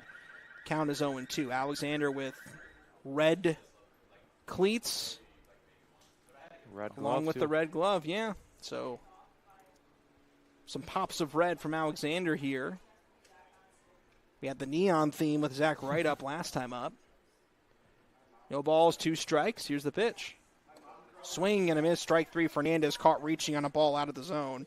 And that's 7 consecutive corn dogs down on strikes. as up comes Josh Fleming. Fleming is 1 for 3 today with a single, a sac fly, and 3 runs knocked in. So he's had a solid night tonight. Fleming has had is a pretty good night tonight, yeah. Also hitting one off the pitcher in the first inning, too. 2 down. Alexander looks at first. He looks in. Here's the first pitch. Swing and a miss from Fleming. Count is 0-1. Fleming took a nice hack at that one there. Southlake in the 9th inning will have the top of the order. Tanner Miller, Landon Sarkey, and Eden Kriesbaum due up to try to come back in the 9th inning. Corndogs looking to add on. The 0-1 pitch. Fleming swings and misses on the fastball, low and inside. Count now 0-2. I say those are the guys you do want up if you are Southlake, especially Sharkey. No balls, 2 strikes. Alexander stares down the catcher. Here's the pitch. Just a little high. Grant Beard quickly flips it back to Alexander on the mound. Count is 1-2. I want to thank you all for joining us all across the region here tonight, be that on the Heartland Sports Network, the Region Sports Network, or the Lake County Corndogs Facebook page. Swing and Fleming drives one deep to left field, but well foul. Had home run distance. I was going to say, yeah, it reached. Yeah, I was going to say reached that little hill over there, and outside of in foul territory. So yeah, definitely some home run distance there. 1 ball, 2 strikes on Josh Fleming. And here's the pitch. Fleming pops this one up, foul back and out of play. Count still 1-2. Fleming doing a good job staying alive here and battling as we just hit the 3-hour mark for this game. Well, not quite, technically. 3 hours for the stream, but the game started, I believe, at 6:58, so we've not hit the 3-hour mark for the game yet. Not quite yet. 1 ball, 2 strikes. Alexander looks in and delivers. Ooh. And that hits him in the front shoulder. Fleming whips his bat back towards the dugout. That can't feel good. No. As he saunters his way over to first base. Taking a sweet time. Yeah, letting that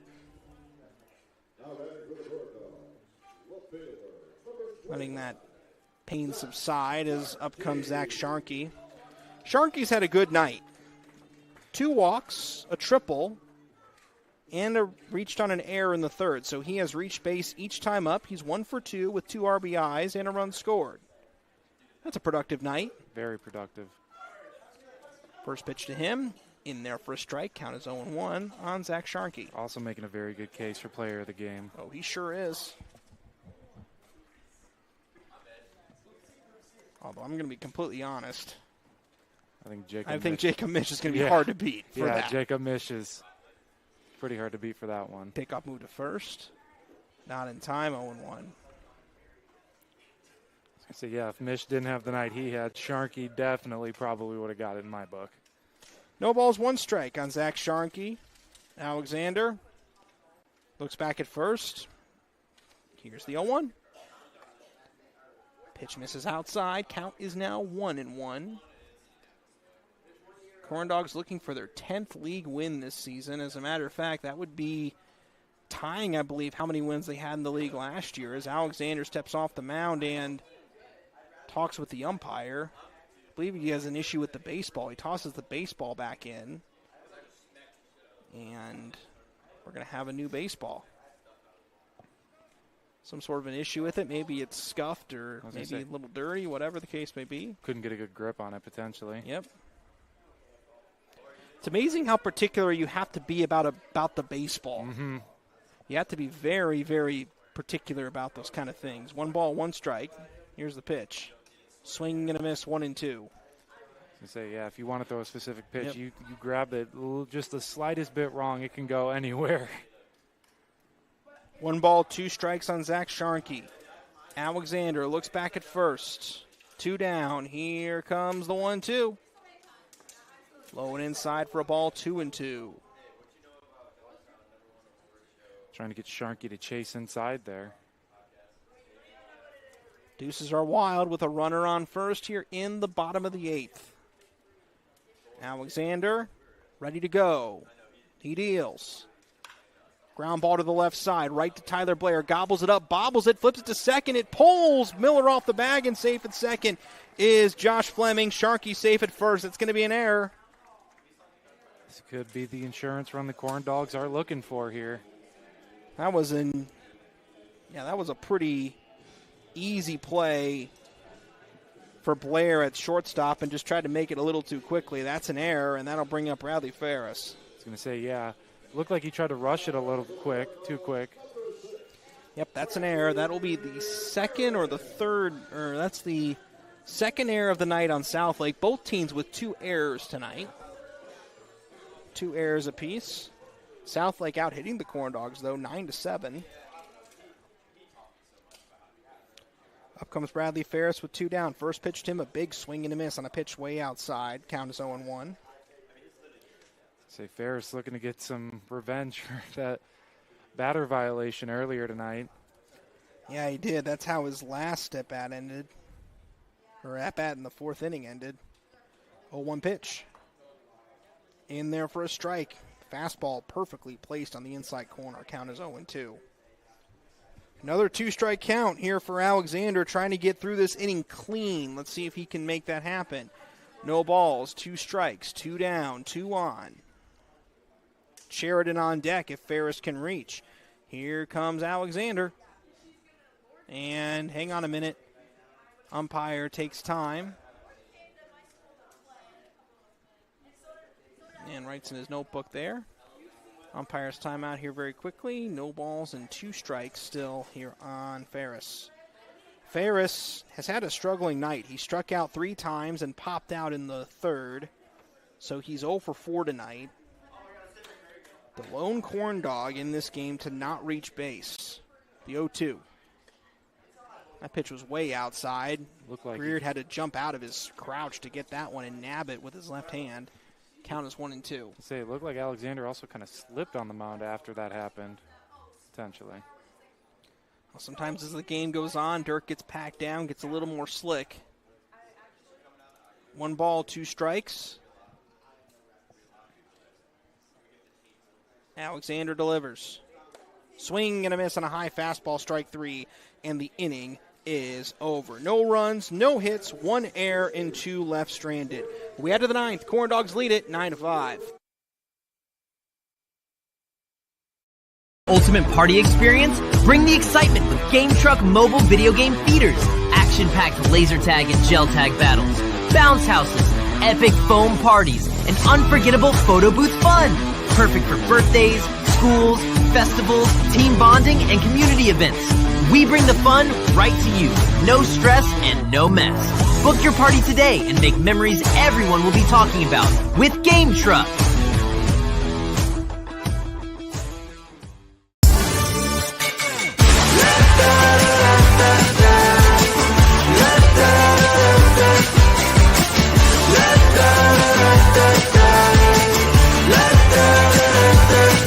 Hold up, now do what you do. Get loud, go ahead, get loose. Get down to business, tell everyone nothing's off limits. You can have anything you want. IBEW Local 697 electrical contractors bring the highest standard of electrical work to Lake County homes, schools, and businesses. From everyday fixes to once-in-a-lifetime builds, we don't just get the job done, we get it done right and up to the highest safety standards. When you need electrical work, hire the professionals who power Indiana. Powering Indiana, Lake County, bringing excellence to the job, creating a brighter future for our community.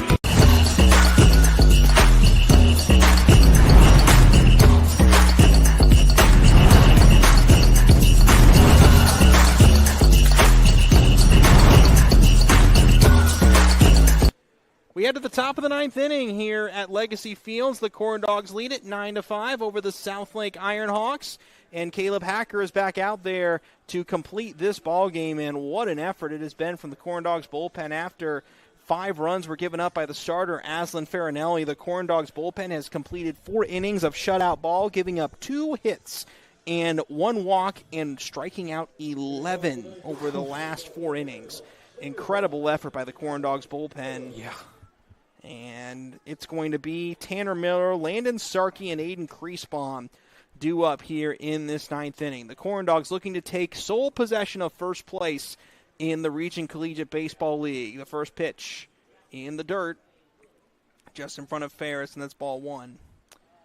Technically, the Corndogs were up by a game heading into this one, but be that as it may, if Southlake would have won, they would have taken over first place with 2 games in hand. So this game for the Corndogs, if they can pull it off and get the win, means that those 2 games in hand for Southlake couldn't make up the deficit against the Corndogs. 1 ball, no strikes. Pitch is high for a ball. Count is 2-0. Still a ways to go in this season. After tonight, the Corndogs have 5 more Region Collegiate Baseball League games. Plus, they have a stretch of 6 non-league games in there as well. That pitch is high for a ball, 3-0. But getting down towards the end of the season here, and like I said, the Corndogs these next few days can put themselves in a really good position for that final 3-game stretch the last week of July against league teams. Can put themselves in good position for that stretch if they can get some wins here. The 3-0 pitch. Right down the middle for a strike. Count is 3-1. See, that was probably an auto take there for Miller no matter what. Yeah, his goal here is try to get on base. Yeah, try and start anything you can at this point. This is your last chance, basically. 3-1. Misses for ball 4. So the leadoff runner gets on base. Leadoff hitter gets on base. And, well, if you're Southlake, if you want to start the inning off with, or start the rally off, you need to get the first runner on base. And they did that here. And then they got arguably their best hitter up right here. Mm-hmm. Landon Sarkey, who's 3 for 4 tonight. A single, or 3 singles, a run scored. Then a fly out in the 7th, as you can probably hear Ralph Flores, our owner. Being a proud dad up in the stands.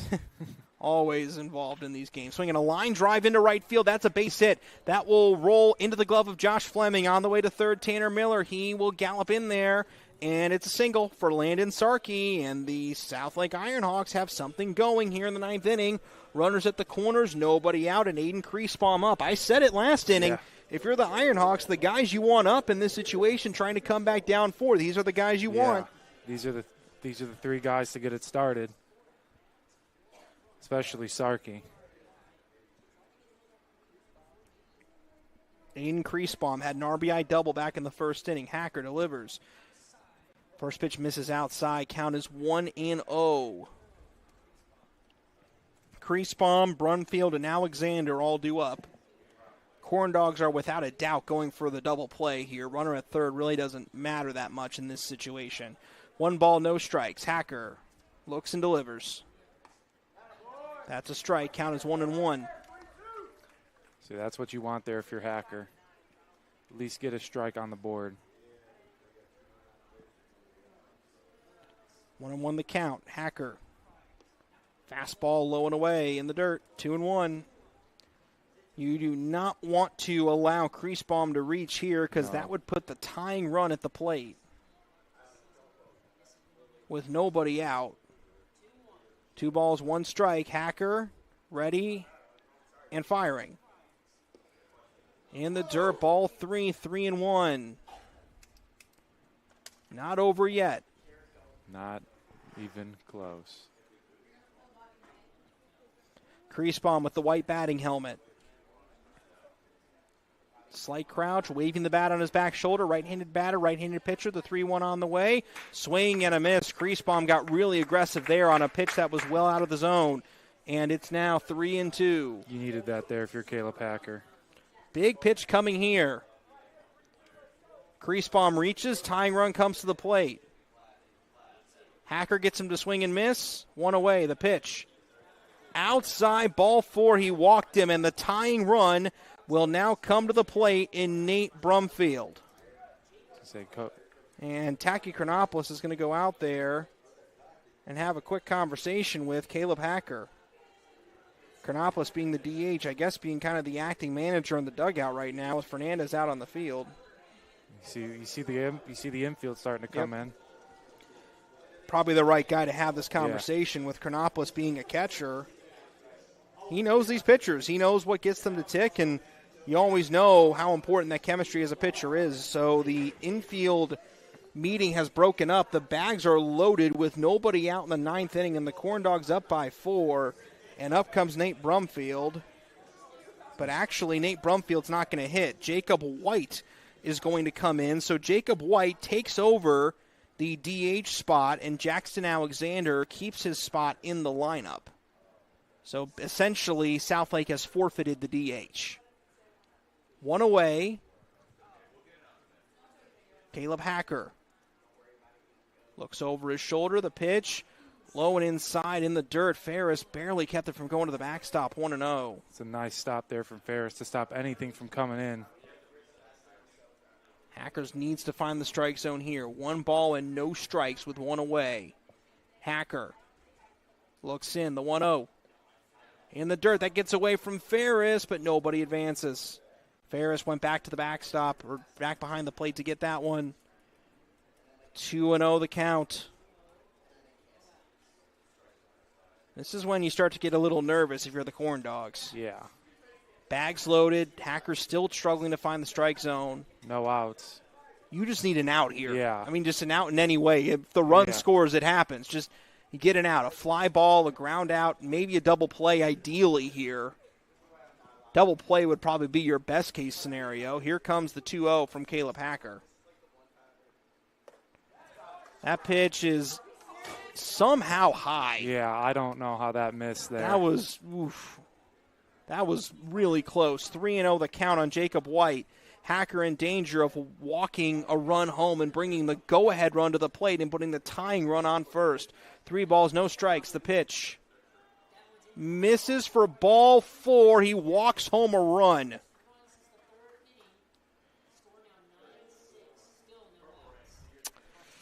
Those last 2 pitches were really close. Yeah, they were really close. Really, really close. Could have gone either way, but did not go Hacker's way. And up comes Jackson Alexander. He is the go-ahead run. The tying run is at first. Caleb Hacker stands in. The pitch. In the dirt, and gets away from Ferris. 1-0. Hacker, 5 consecutive balls thrown here. You almost want to see maybe just put a ball over the plate and see if you can put it in play and let your defense make a play here. Yeah. Get something going. You got some action in the Corndog bullpen. Yeah, you do. 1 ball, no strikes. The pitch. Swing and a miss. 1-1. That is Drew Satunis in the bullpen. So I guess he's if the Corndogs need somebody to pitch, he's the guy that they'd have to bring in. Hopefully you don't have to get there. 1 ball and 1 strike to count on Alexander. Double play here would be great. Strikeout would be even better. 1-1. Misses low and away. It's 2-1.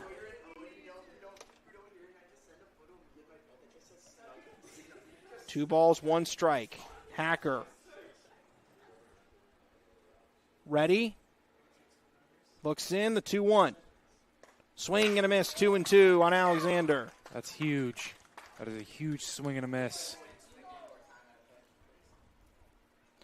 Alexander represents the go-ahead run. Tying run at first.